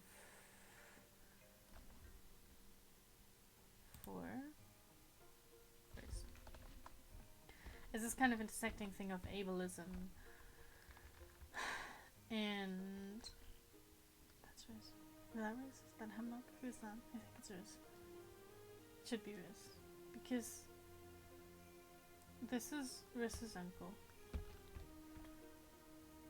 No, this is Riz's uncle, this is Hemlock. So this is Riz. Okay. What did I say? Right. With Norman Bates, it was this intersecting thing of ableism and kind of queerphobia, transphobia, where the issue was that he had developed some sort of DID, but of course, like, I mean, it's also filmed from 1962, so like, right. But we have those serial killers that dress up, those male serial killers that specifically hunt for women. Both Buffalo Bill and Norman Bates. And I mean also Longlegs, who kills families, but who he targets is the girls in these families. So while not explicitly stated that there's any sexual connotation there, there is some pedophilic subtext, right? And he's very clearly a man. He's been called he all the time, but he behaves very effeminately. He has this face that looks like it's been bodged by tons of plastic surgery. He has this misshapen makeup that he's just really not good at, and this like greasy hair that he's trying to grow out. And I can't help but have that invoke certain ideas of trans women that I don't like. And I don't think I'm far off with the way, with the traditions this genre, like, right, we have to think in genre here and in history here, has employed these markers as well. And it's more subtextual than it is in something like The Silence of the Lambs, where it's explicitly a topic of contention. Sorry. But that still doesn't mean that it's not based off of an inherent queer phobia. And I'm not even sure if it's something writer and director Oz Perkins specifically put in there. I can very well imagine this being one of those things of like, they were trying to come up with a really creepy and jagged and weird way of having this person behave so that he's like freaking people out. And sadly, very often, what we fall back into is either ableist or queerphobic ideas, right? We project femininity onto a man to make them creepy. We make certain movements jagged. We have people not move their face or show emotion. We have a whole load of DID serial killer movies. We have serial killers who have weird movement patterns, or like monsters who have weird movement patterns. All of that is kind of inherently ableist, even though you have to maybe peel away some layers. And I think it would have been better, I would have enjoyed it more at least, if that weren't a thought that was constantly in the back of my mind, and if like some costume designer and some writer had put in more effort into making a serial killer that's creepy without falling back onto transphobic, queerphobic coded imagery. The weird way, the weird speech pattern Longlegs has as well is kind of something that I find to be a bit ableist as well. Right? Because we also very often employ that to make these kinds of characters seem creepy and scary, but where they also actually come from very often is they're mimicking people with some sort of mental disorder, mental illness. Not even necessarily a mental illness, right? They can also just mimic people who have had a stroke and talk weirdly. people with all sorts of things, and the way he talks a lot like a child would. I don't know, put in some effort. You can make a character creepy and unsettling without having to fall back into that, is all I'm saying. And I was apparently not the only one who saw that, because I don't have the publication on call, so that's kind of not helping my point. But I know that other queer film critics, like actually queer film critics, like not just me who's like who likes to watch movies, right, have pointed that out as well. And I think that's a huge drawback of that movie. I mean, it doesn't help that it also relies on a lot of tropes otherwise, but that specifically was a big turn off for me.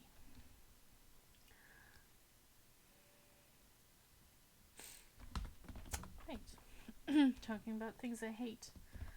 The thing I'm good at. Come on. Time to go a date, my little babies. Baby. Do I want to keep the rice? Do I want to sell the rice? What do I do with the rice?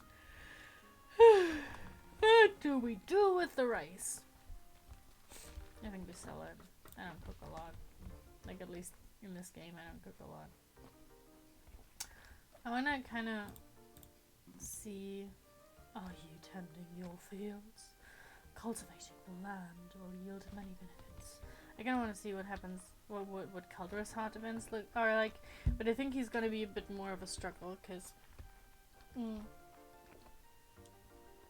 we can't give him gifts. That would be cool. I would love to give Calderus some offerings, but I don't think that's a possibility we have.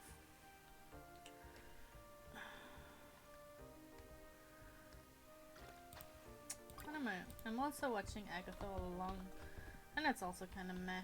It's also one of those things where I got sucked into the hype, and I got disappointed. Don't get sucked into hypes, children. That's why I usually, watch and play things, like, years after they've come out. I read the Hunger Games this year, because the friend I talk about Taylor Swift to a lot was like, what? You never read them? And I was like, yeah, it was too much, not like the other kids to read that, you know, you get that. When it came out when I was a teenager. Did you... Oh, bitten. That's okay. And I loved it. But I don't think I would have loved it as a teenager. So sometimes things come to us at the right moment. And we're ready. Woo. And I don't think I should have, like, trusted the hype. But then, I've been doing well with trusting some hypes lately, so I kind of got too comfortable. This game was hyped, and I was like, oh, I like this. And I lucked out. I watched Saltburn last year, and I loved it. That was really funny. It was really funny, though. It was funny for different reasons. I mean, it's still funny because it has, like, a certain inherent comedy to it.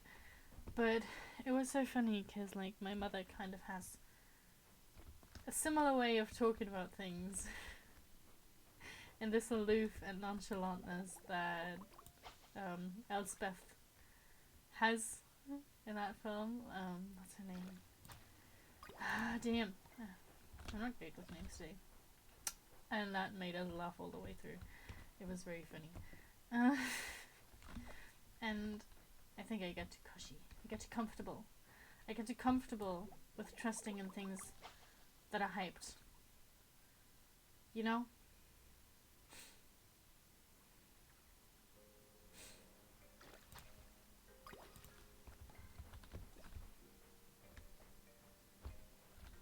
Too comfortable. No, Agatha all along. It's fun. But it's not great. And the worst thing is, it makes me think about... I think it would need a lot more... I think it would be better if they gave it, like, more episodes, not just 9. And if they, like, made the episodes in and of itself longer, because I think things, like, the pacing is way too fast for my taste. Way too fast. Like, the trials don't feel like trials, because, like, they go in, they solve it very quickly, and they go out.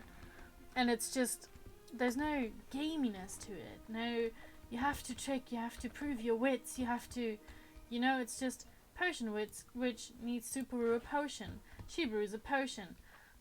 Like, but where is that? Let the people cheat! You know, make it a game! Make it fun!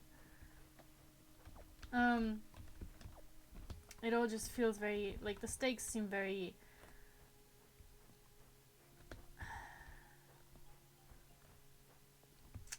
They don't seem very genuine.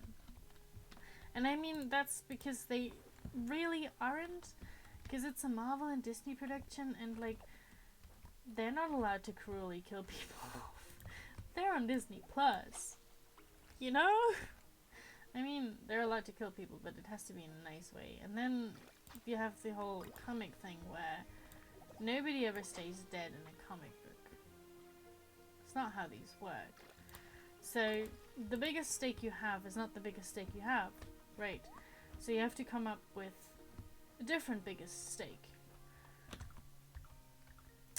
This makes me sound like I'm talking about food. No, but you have to come up with another stake that's like the biggest stake that could be, right? And you have to come up with other things, but I don't think a lot of these shows do that. And it makes me think a lot. Like every episode, I catch myself thinking, "Damn! Imagine how good this could be if it didn't have to be bound to an existing brand."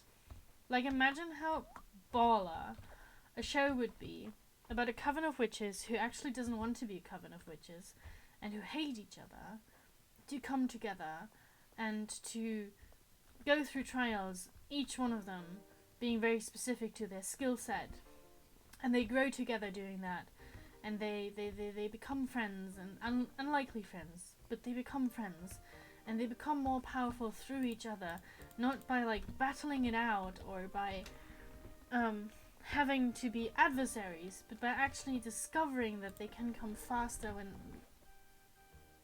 further. Sorry, they can go further by working together, and it's this creepy horror show that pays homage to like old horror films. The trials are actually trials. Like, please think like a game designer for once. God fucking damn it. Sorry. And there's ways of cheating them, and of spoil sporting, and of going around, and of doing things differently. Imagine how cool that would be. But it annoys me that it has to be bound to this existing franchise, so there's rules that they have to follow, and it feels like it's more important to think about, oh, who could this character be? Who's Joe Locke? Who's Aubrey Plaza? Oh my god, look, I found the... You know, the writing is so centered about so centered about fan service and the rule of cool, that I think it's missing a lot of substance. And imagine how amazing it could be if it had that substance in it. Sorry. I get passionate about things. I get a little bit avid once in a while. And that's okay. Okay. Is what that is. Red still wants those, I think.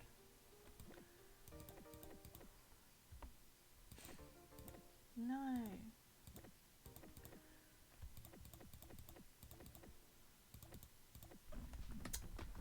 I get a little bit avid every once in a while. Well,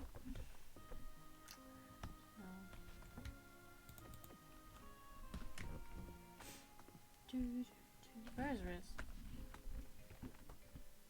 At the inn. Everybody's always at the inn. Even if it's not Friday night. Everybody's... I'm seriously concerned about everybody's health. Did I not send the chickens outside? Did I forget that again? Oh, it's okay.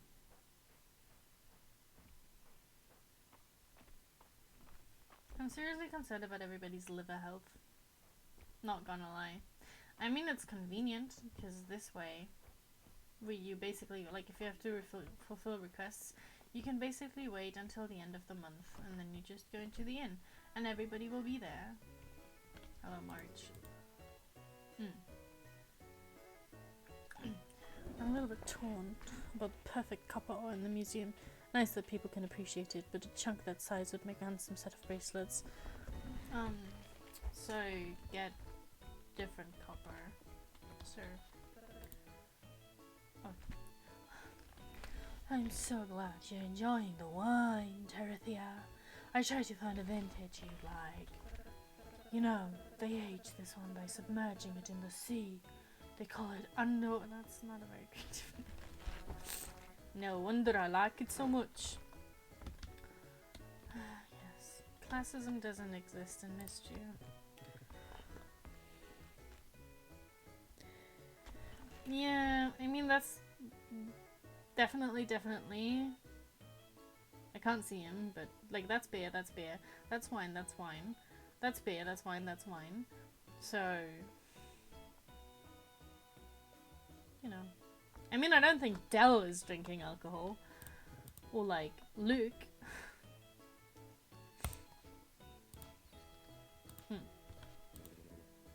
Did I tell you? Mary from the Saturday market sent an inquiry. She had some questions to refine finishing furniture. Nice. I'll drop by the market and have a chat with her sometime. Right, that's beer, that's beer. That's wine, that's wine. That's wine, that's wine, that's wine. And I mean, since when does Ulrich work? Does Ulrich work here? I did not catch that Ulrich was working here. Wait, Velen. Okay, Velen's gone.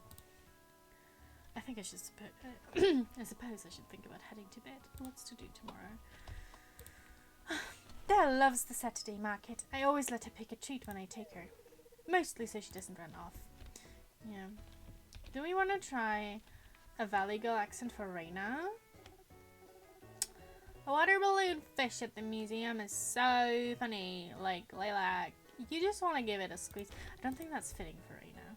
I think she's too nice for that. I don't know. Hey girl, you want like glowberry cookies? I made them myself. That's a lie. But, oh, thanks. You should feel honored, Lilac. You're the first farmer I've deemed to be acceptable in my presence. Yes. Thanks. I mean, you started it, so. I don't know. Hot toddy. Red wine, old wine, beer. Probably not know. Hot toddy. This is just mushroom tea, actually. This is not mushroom tea. I was being mean about the mushroom tea earlier. This is just tea from a mushroom. It's actually herbal tea. Because I ran out of the fruit tea that I like a lot. What are you still doing out? Princess Maple is out on a daily constitutional and greets you.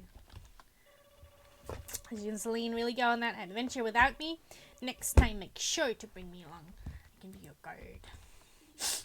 Up to now, it's always been hard to study the speedy snail. It's super rare and it always runs away super fast. Do you suppose the red snail makes it faster? No.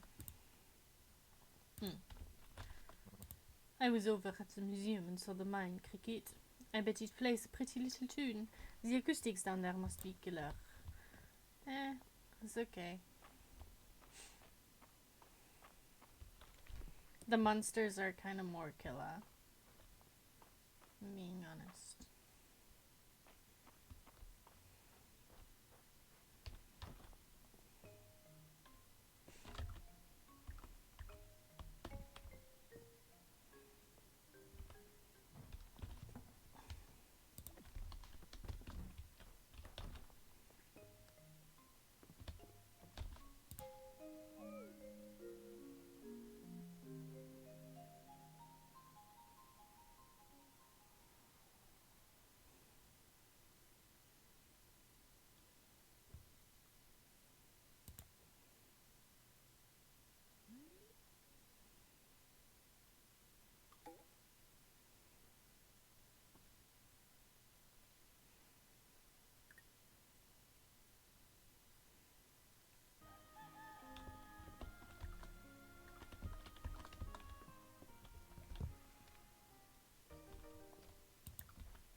No, I hate it when she does that. I think that would still need a bit of fine-tuning. Yay, more seeds. Yeah, like this. It's very annoying. Here we go.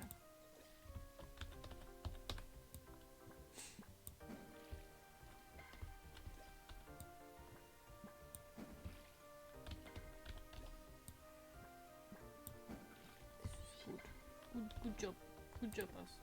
I mean, I could also just be a bit more attentive about it, I guess. What was the point in that? And I couldn't complain about it being somebody else's fault. So, I'd rather do that.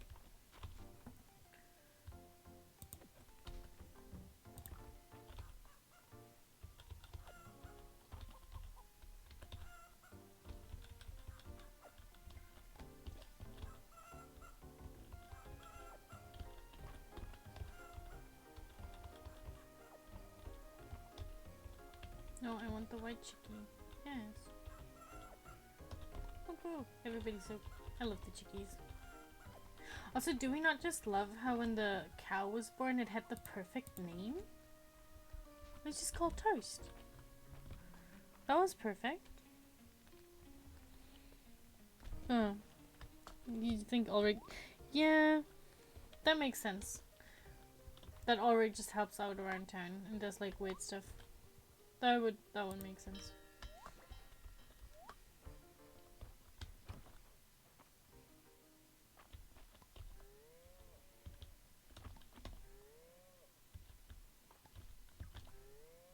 Moo. Moo. Oh my god, the red cow is big now as well. Toast. Toast doesn't like us enough yet to be bred. Haha. That's okay, he's already bred. He's Toast. And hey, and the other two new ones either. They need more. They need to love us more. So we can give them cookies and they can reproduce asexually. It's always... I'm so sorry. It's kind of weirdly funny to me how these games avoid sex, you know, like between the animals, how like there's always some magical form of asexual reproduction by like feeding them a potion or feeding them a snack. And that's how they get children. That's how they have children. There's nothing unseemly involved in the process of having little animal children.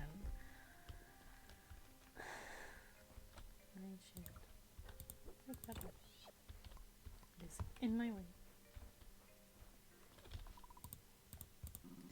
I feel both the heat of summer and the cold of winter, but you do not need to concern yourself for my comfort. A dragon is above such things. I mean, I could knit you like a sweater or something if you wanted one. I mean, I don't knit. I don't know if Lilac knits. I think Lilac also doesn't knit. I would crochet you a sweater or something. Like a funny little one that says like something stupid on it. You know?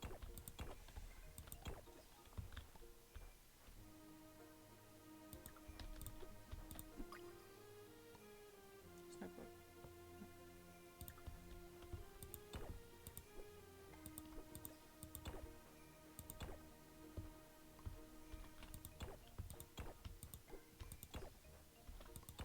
You should also like clean the farm up more.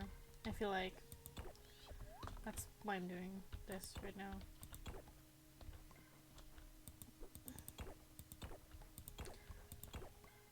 So this is like the last week of winter. So where's Snuggbug? We can catch another one.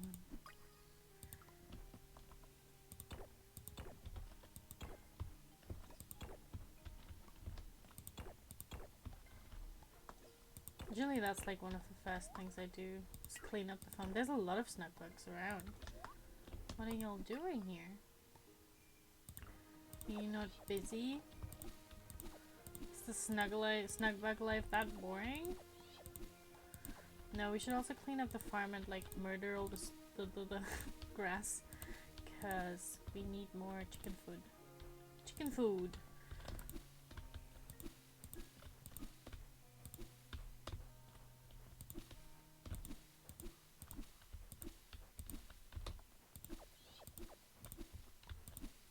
Chicken food. And I mean, once the farm is cleaned up, we can also start to decorate the farm. But I still don't have an idea for that. So, I don't know how much that will do for us. It will give us a lot of, like, resources, I guess.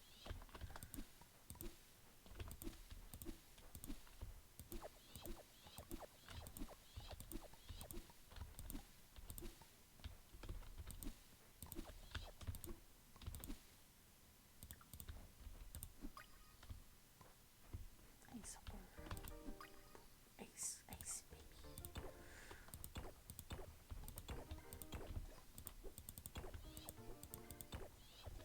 Or snug bug. So many snug bugs. Luke would love that.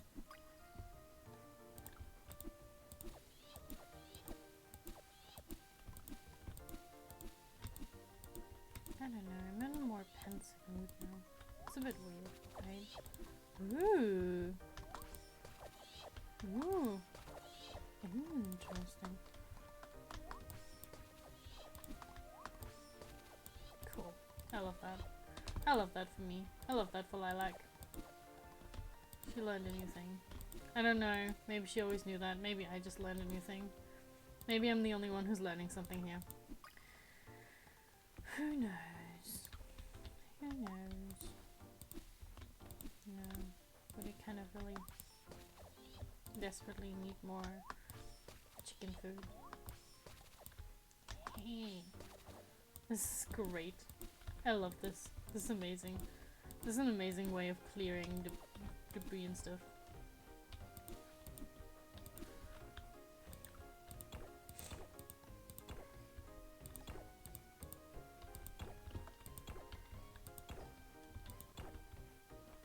More rocks.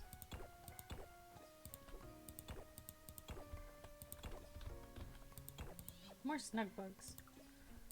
Insane. And ice thingies. Boop boop. Should also get rid of some of the wood. Chop some wood.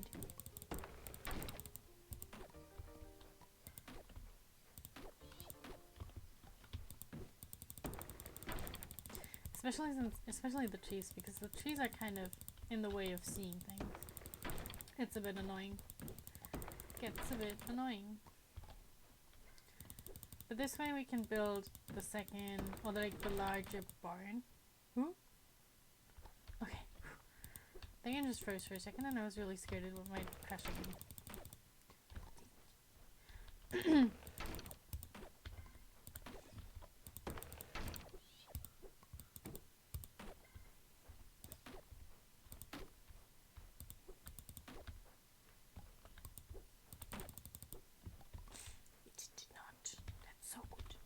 Good for us. Right. I don't know, this is boring to watch, I feel like. Maybe I should do this in my off time, but the problem is, if I did this in my off time, time would still run, right? Like, time would still be on in the game. So, you might still be missing, like, letters and stuff, and that's why I don't want to do this in off stream. Because it might still mean that people could miss something, and I don't want that. Yes, all the snug bugs. All the snug bugs go to sale.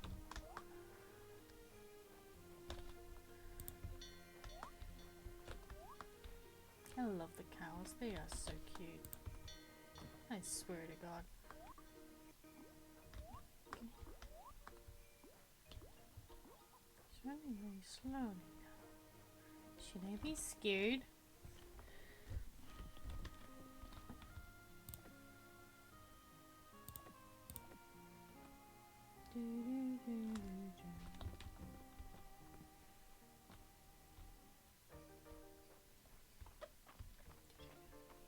I'm also getting a bit tired. Maybe that's also why I'm like a bit more quiet now. I don't know, that's the thing that happens when I get tired, you know? Get a bit more quiet. Oh yeah, sorry. I guess we're not catching the ice jumper. I don't think that's what it's called. I forgot what it's called. That's okay, I don't need to remember. Hello everyone. Yeah, I believe that. I like the bath too. But I also just really like seeing Juniper. Everybody's going to the end. I'm concerned for Bella's health, honestly, because he talks a lot about how he likes to calm down with alcohol, and that's a bit worrying to me. Like, I hope he's okay.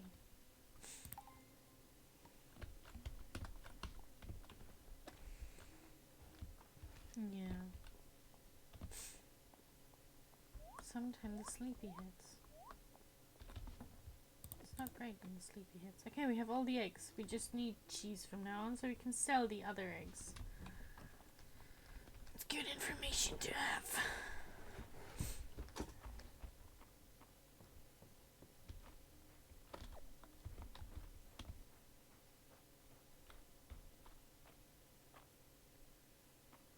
Ah, look at how clean this is.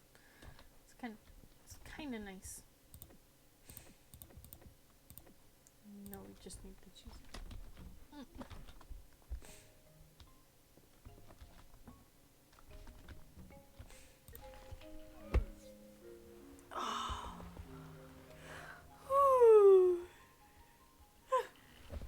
Yeah.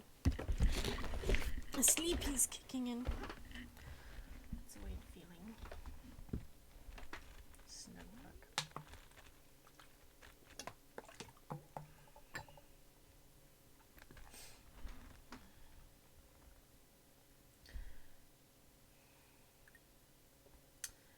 I mean, the month of winter is almost over.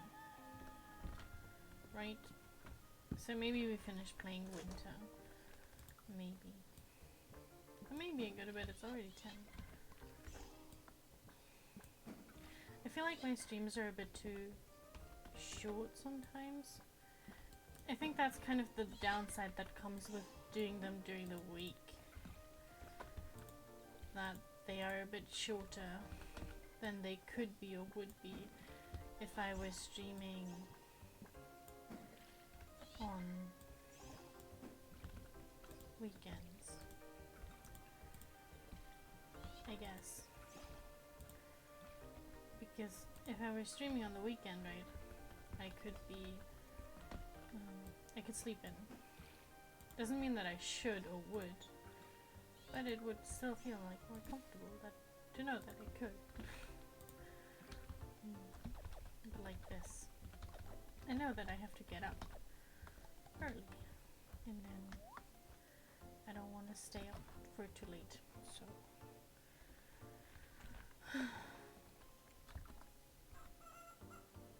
Food for the chicken. No, not for you, it's for the chicken. It's for the chicken. I wonder what kind of chicken we get when we cross the pink one with the red one. I'm excited for that. I'm excited for that. Chicken food.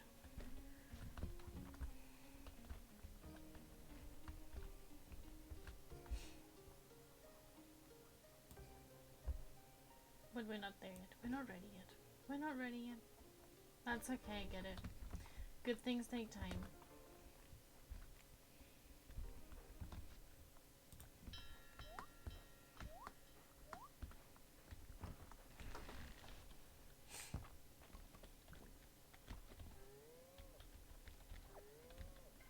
Nice. I have 2 bulls now, and like 2 cows.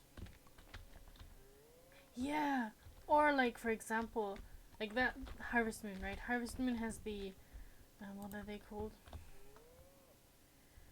The, cow pregnancy potions that you give them. Like, you have to give them potions, right? You don't just, like... Sorry, keeping that. You don't actually just, breed them. Like, every cow kind of...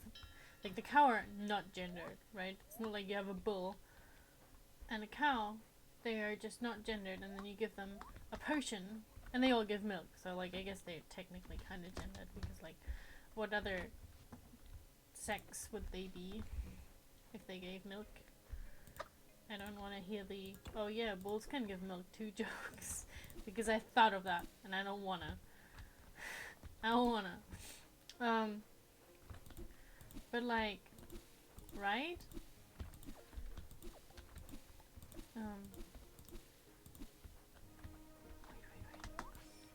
Oof. Isn't that so satisfying? I think that's really satisfying.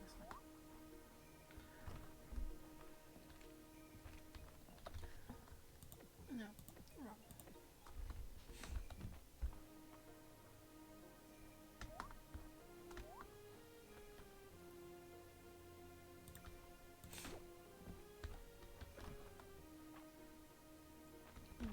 So you give them a pregnancy potion and they get pregnant.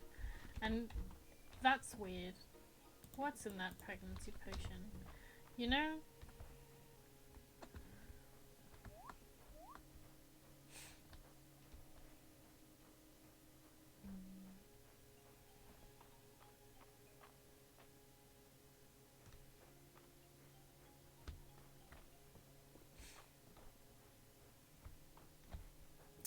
Hey, Celine.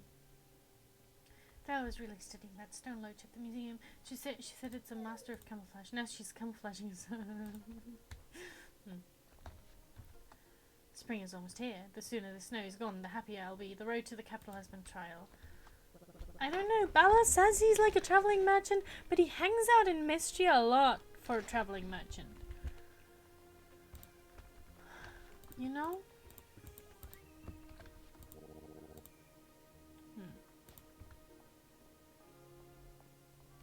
Like, he says he's a traveling merchant, but he's just like here a lot, you know?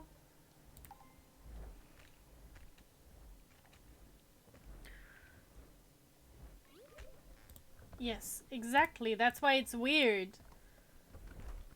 That's why I don't like the pregnancy, or like the cow pregnancy potions in Harvest Moon. Because that's exactly the mental image I have.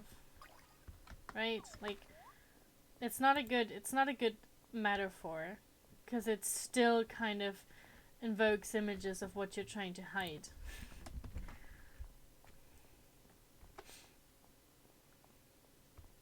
Hey, Valen.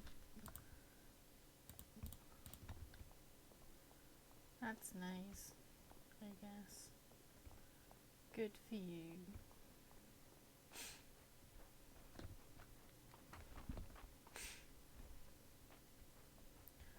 I just want to go for like some foraging runs before winter ends. That's kind of the idea, right?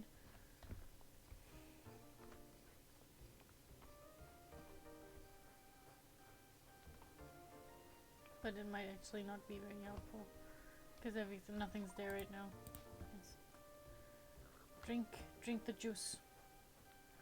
That's okay. When there's nothing to harvest, this is going to be faster. And we can go into the other direction quicker.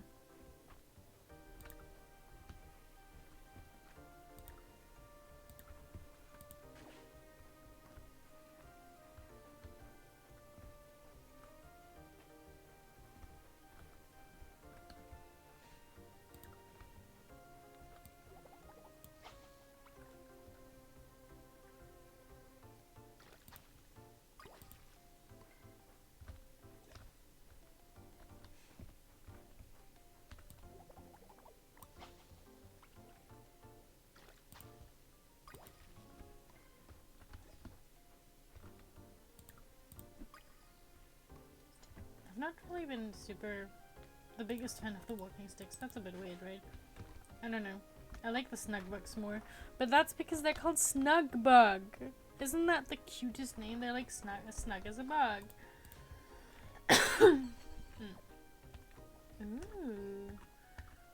I didn't know we could get recipes out of this.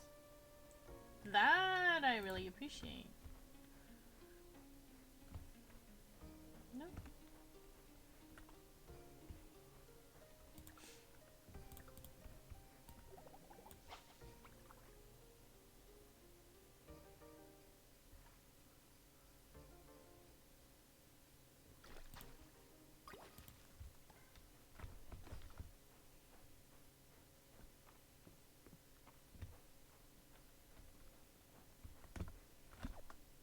Glowberry bush.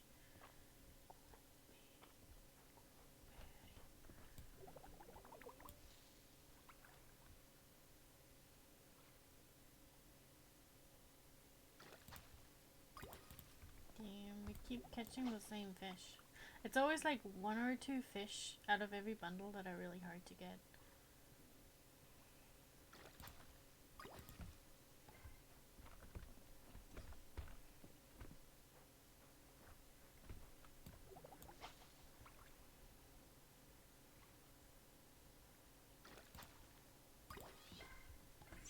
Oh, also, you cannot imagine how much more I just like Calderus over the fucking Junimos and Stardew Valley.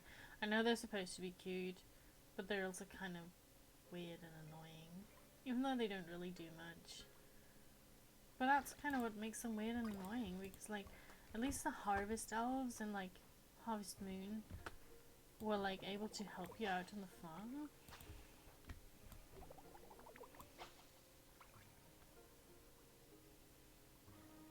The Junimos would just bring stuff to you like they're your little gods, and then that's it. And they look very much like plushy bait, if that makes sense.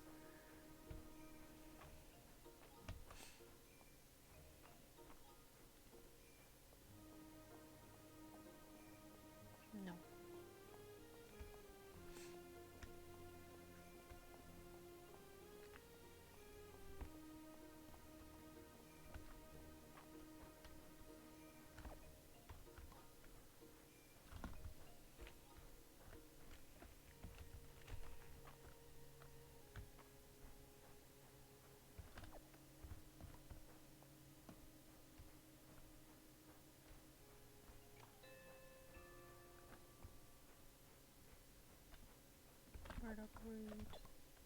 Yeah. Just picking everything so that when spring rolls around, you don't have to pick it anymore. And it's all safe and sold. Yes. That's the plan here. Right. No, damn, I'm really getting a bit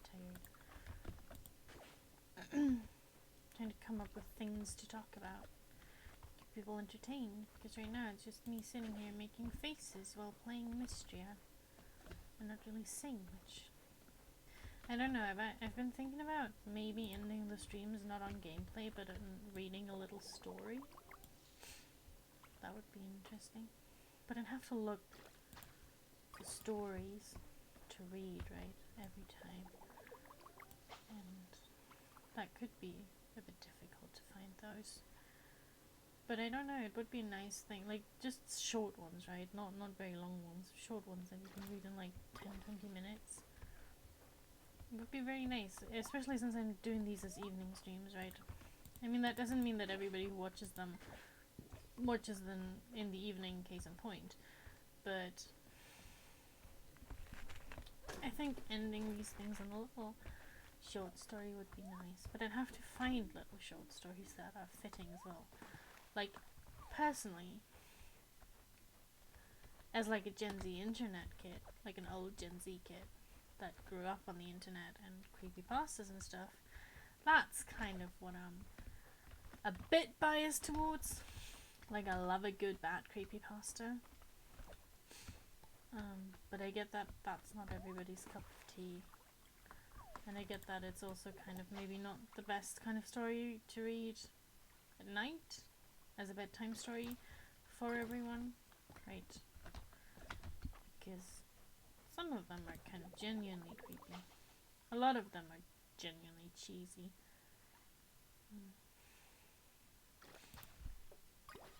So I'd have to find different stories. Oh, cool. Seeds. Oh, damn, it's getting late. Working late. 'Cause I'm a farmer. I love this game. Oh, yeah. More stuff I never collected. Look at that. That's what happens when you get greedy. And you only have small inventory. I actually have big inventory. But you know, it's still too small. Still too small for my tastes.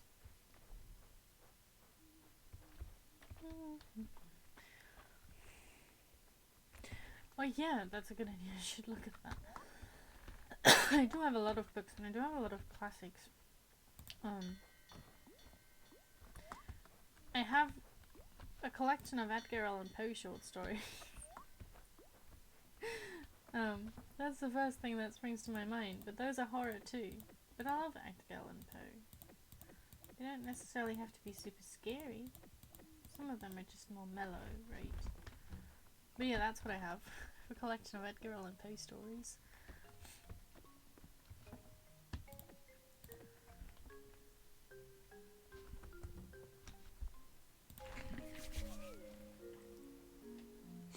Right, like it would be nice we could dim the lights and I could put on a little candle and a little night light just for the atmosphere, and then I just read a little story at the end of each stream and we go to bed.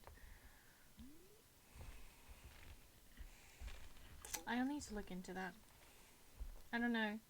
If you like the idea, let me know. I know you probably like the idea. Right? But if anybody else is watching, maybe you want to let me know.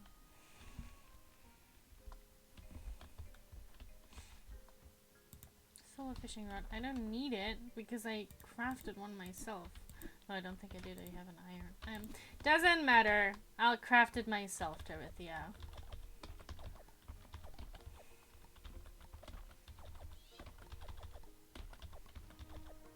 Okay. We're not planting new things because it is the 27th. Oh, we missed Friday night at the beginning again. Oops. I'm not planting anything new because it's the 27th. So, nothing good will come of it. Right.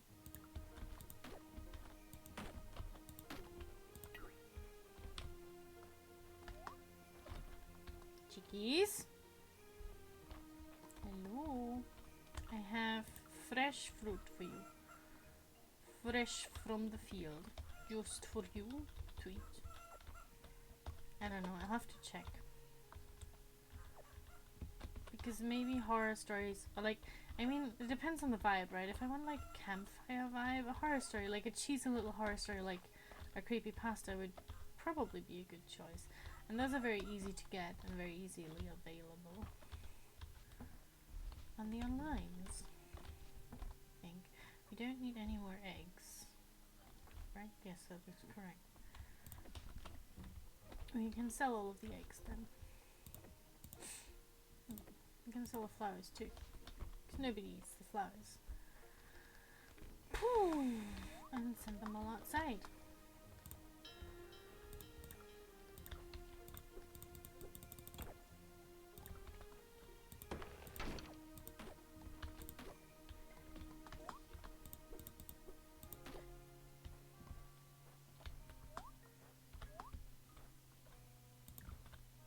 Bothered by the fact that these things keep popping up in my little enclosures. I don't like that. Because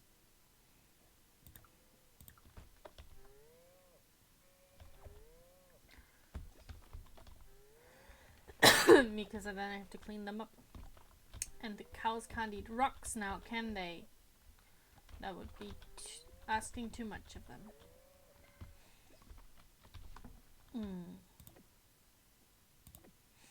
Why is the egg in there? Why did I put that in there? Am I a bit stupid? Oh, more egg to sell for me. More egg to sell. Woohoo! What's it? Do do do do. No. Okay.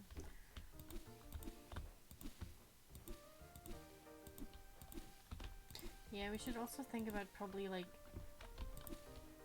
building a path, at least down here, so you don't have to clean up the same spot again and again and again, right?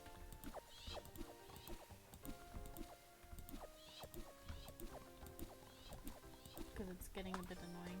Ooh. Hello, all of you. I will build more fences and a bigger barn, I promise. If elected governor of Lush Lavender Homestead, I will promise to build a bigger barn.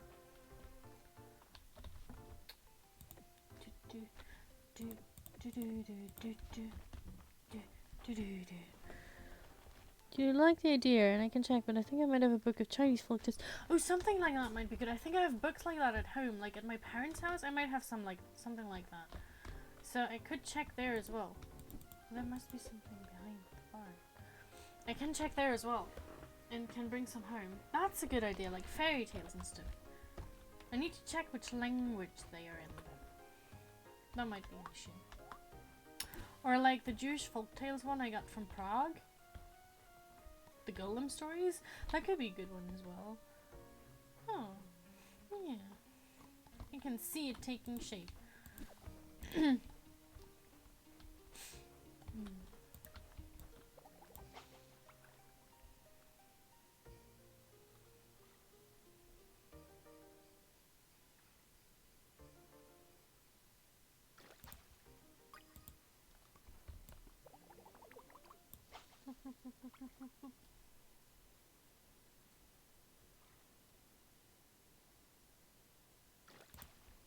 More treasure for me. Damn.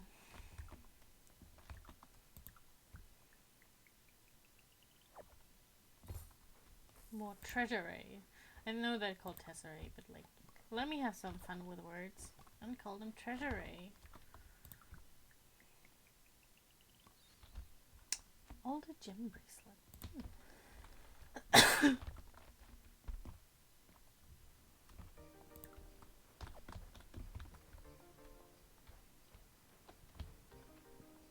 Is that what I think it is? But it's spawned into Terithia's house?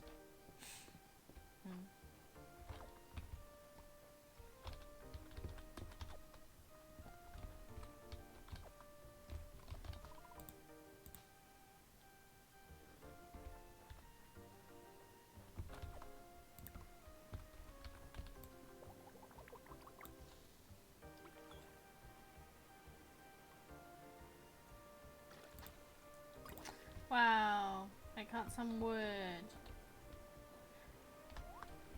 There have to be more interesting fish here, right? Like this can't just be the island. The island is very underwhelming.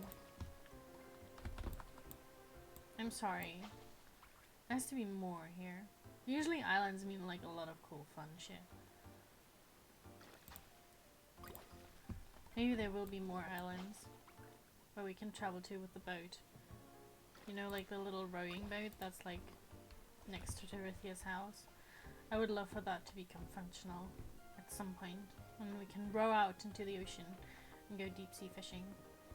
Or maybe not. Maybe we shouldn't go deep sea fishing. Who knows? But it would be cool to catch a couple of the like fish that are a bit further out, right? Go bite. I shouldn't get distracted by fish and stuff this much, because, yeah, I feel like my inventory is full again. No, that's okay. We sell some things, we get the other stuff. We'll get it by tomorrow. And I mean, something cool's gonna happen with the lighthouse too, right? At some point. And I'll be there when it does.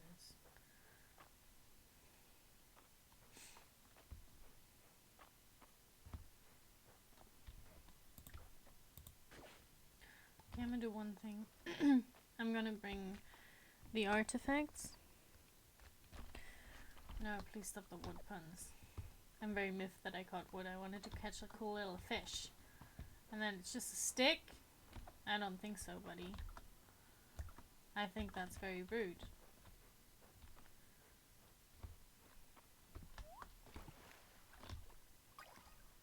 More treasure.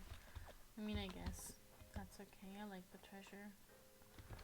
It's just a lot of it. No. I'm gonna bring the artifact all the way over. Ooh, an acorn. I didn't mean for that to happen. But I'm not gonna say no to a free acorn. I want to try making acorn soup. I figured out that acorns are edible.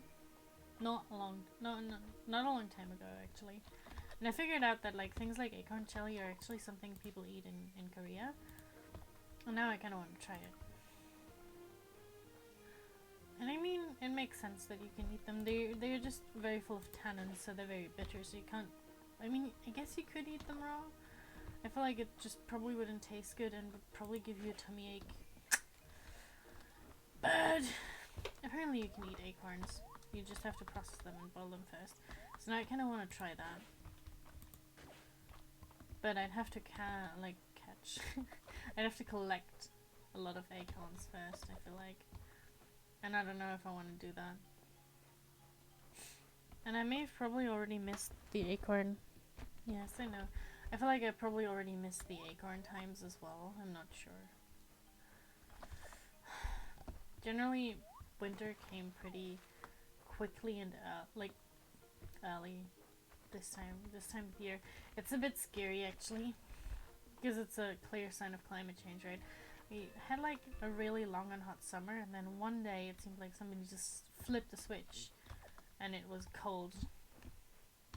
I mean, I guess it's not really winter yet because we don't really have snow, but we don't really get snow anymore either because it's climate change. You know? It's B-munch. Yeah, I'm so sorry I still don't like your clothes. I feel bad, but oh no, I bought everything in that store. No, no, no, no, no. Oh yeah, pine shrooms. I can bring the pine shrooms to Adeline. I will do that. Adeline? Wait, I have pine shrooms. Yes. Pine shroom toast. That sounds kind of delicious. I don't know what a pine shroom tastes like because they're not real. But mushrooms with some cheese on toast, I can see that. Okay. Anything else that requires... I don't know where to get rose hips. I don't know where to get rose bushes either. Or tea.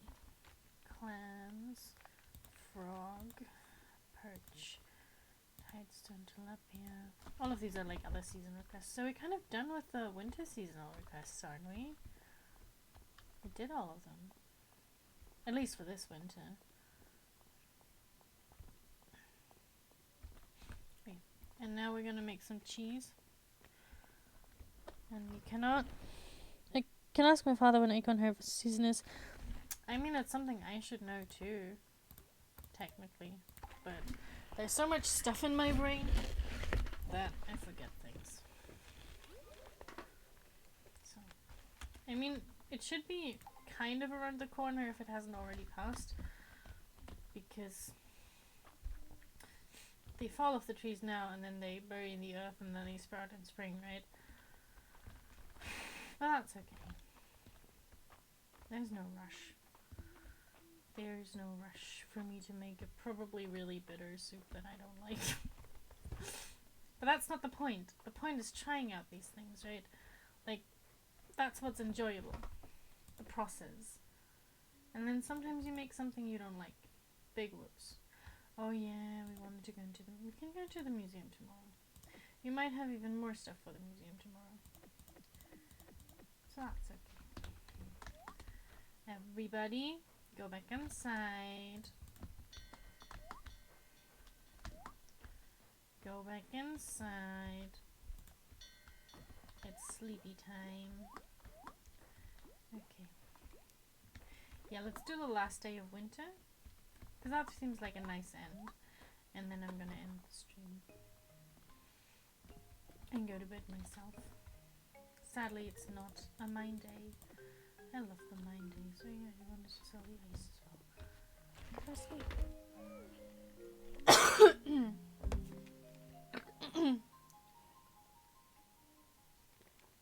I'm kind of happy about how today's stream went, because my voice was very stable. I even got to do some voices, and I didn't have a coughing fit, and I didn't have to like clear my throat all the time. So I think it's definitely getting better. Yeah, he probably does. He knows stuff like this. But it's okay. You don't have to. I can also just Google it. And I don't know if I would actually go out and harvest acorns, because you need a lot of them. And I don't know if I want to do that. maybe on a doggo walk or something. But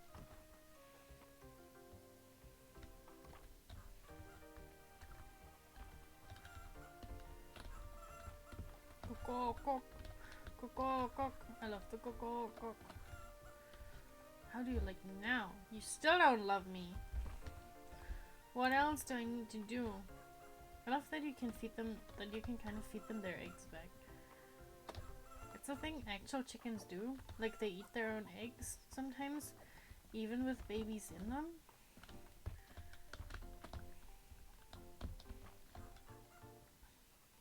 It's a bit weird, not gonna lie. And I think they need, sometimes they actually need to do that because they need the calcium that's in the eggs. Yeah, I did have a raid. Yeah, right. I was talking about why I was happy. I did have a raid, and my voice was doing well. And those are two things that really make me happy. It was my first raid. That was very exciting. A bit too exciting. I got a bit nervous in the middle of it, but that's okay. 4.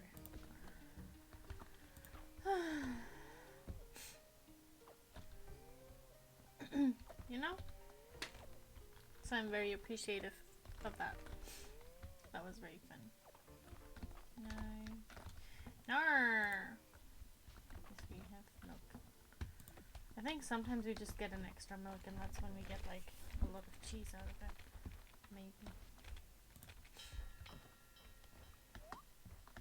I don't know how that works. Might be wrong. Can I destroy you all? No. I need to wait until you're ugly and rotten to the core.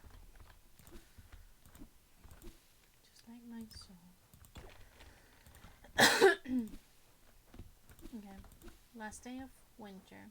We collect all of the stuff that we still need to collect. Every day that passes as you grow more and more into your power, Lilac. That sounds a bit threatening. Please don't.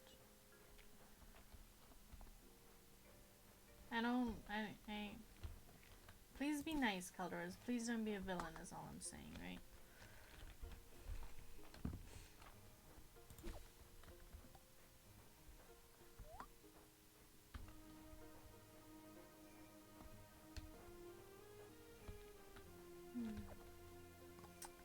I don't know, we've played an entire year of Mistria now. Like, not an actual, like, real life year, but a year of Mistria days, right? That feels a bit weird, doesn't it? That means we've spent a lot of time with this game already. And we did a lot of things. And it's time for the year to come to a close. And that's weirdly solemn, I think. But I think a lot of the thoughts, and not all of them, are very deep, I guess. But yeah, no, it's interesting. We've like Ooh, I see something. Sandbug. Sorry. I didn't see something interesting.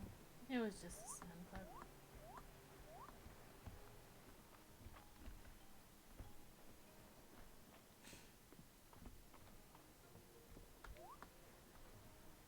Another one, right? Yeah. Is this a sign that spring's coming back? Maybe. I don't know.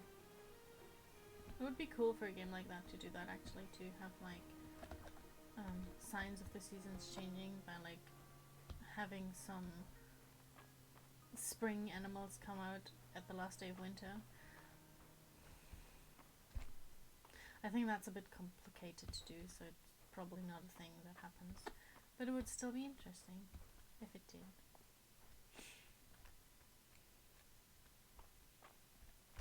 Yeah, I mean, that's just because we can romance him. I wouldn't be so sure that that means we can't. He's not also a villain, you know? Like,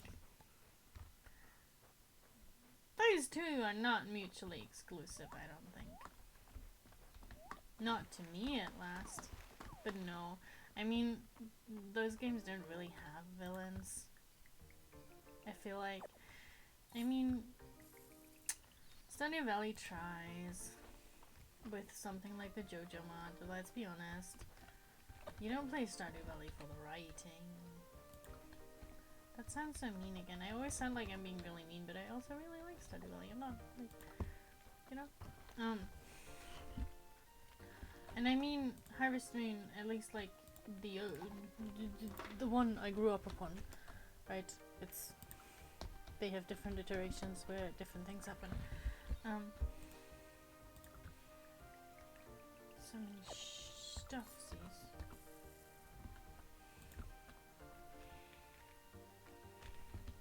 Like, there's not really, villains aren't really a thing. And that's okay. Not every story and not every game needs a villain. That's just how things are. Like, it's not a requirement.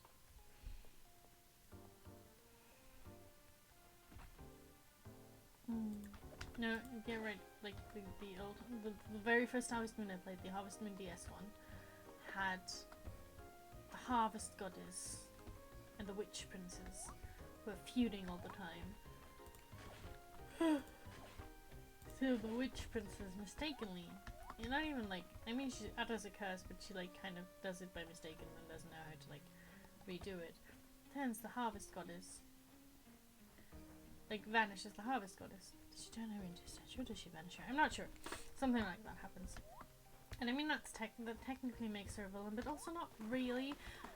You know, because she's just kind of klutzy and clumsy. And it's more of a like pseudo-villain. Right? And she's also still romanceable.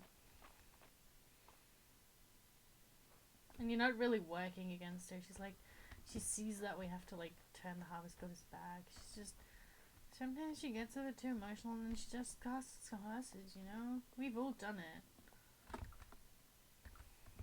Oh, you're right. I want more cheese.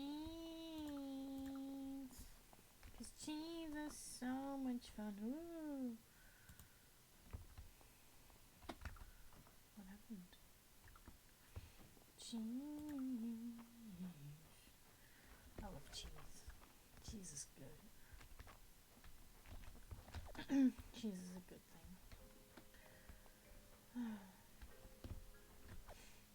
But honestly, I could live without cheese too, I think. I don't know. I think you can make a lot of tasty stuff with like all sorts of different ingredients. Why am I talking about this? There's no train of thought here, that's just like, oh yeah, food. I guess.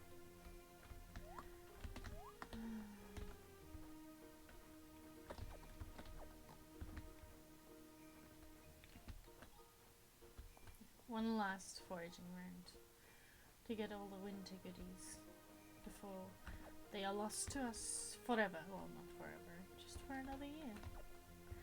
No, it makes me a bit melancholic, actually. It's really weird because this is a silly little video game about breeding pink chickens and like growing flowers, right? And thirsting over juniper. That's what this game is about. But it still feels weird that we've already played a year, like a diegetic year, right? It would be a completely different issue if this were like my anniversary of streaming this game. That would be funny. We should do something special for that if that ever happens. If I stream this for over a year, that would be baller. No, but like a year has passed in Mistria times. I think the game should do something. The games do go by fairly quickly. I think so too. No, but I think the game should do something, right? There should be a celebration. There should be like a, oh, Lilac, you've been with us for a year now, kind of event. Right? That would be nice.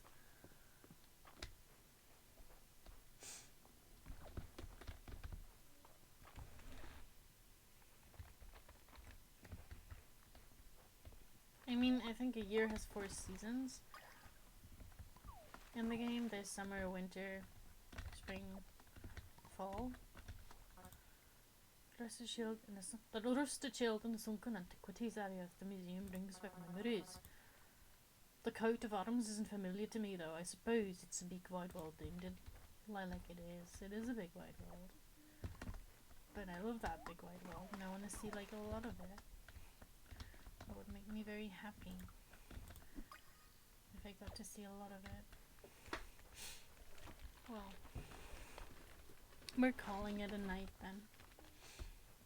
That was one entire year of Fields of Mystery. Oh, the chickens need to go to bed too.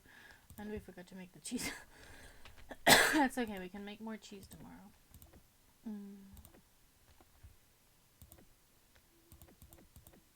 What is this? Exploratory table. Yes.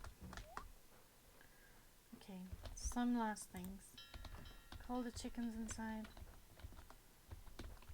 Call the chickens inside. No, don't. Call the cows inside first. Make the rest of the cheese.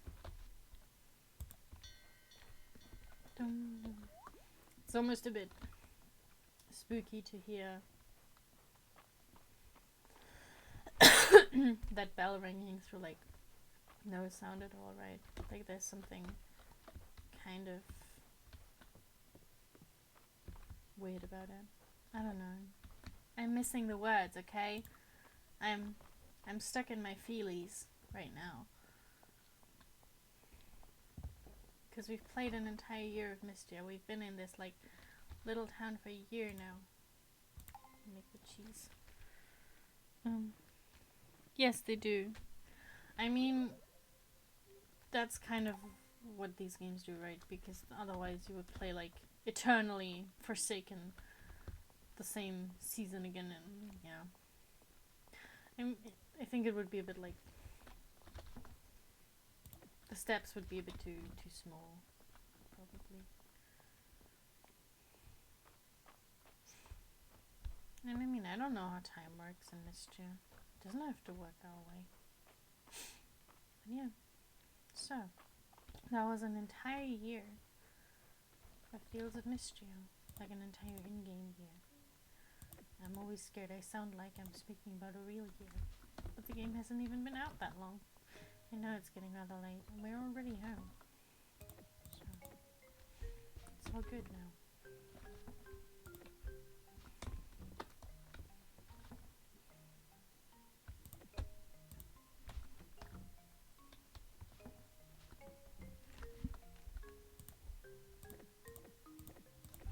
It's just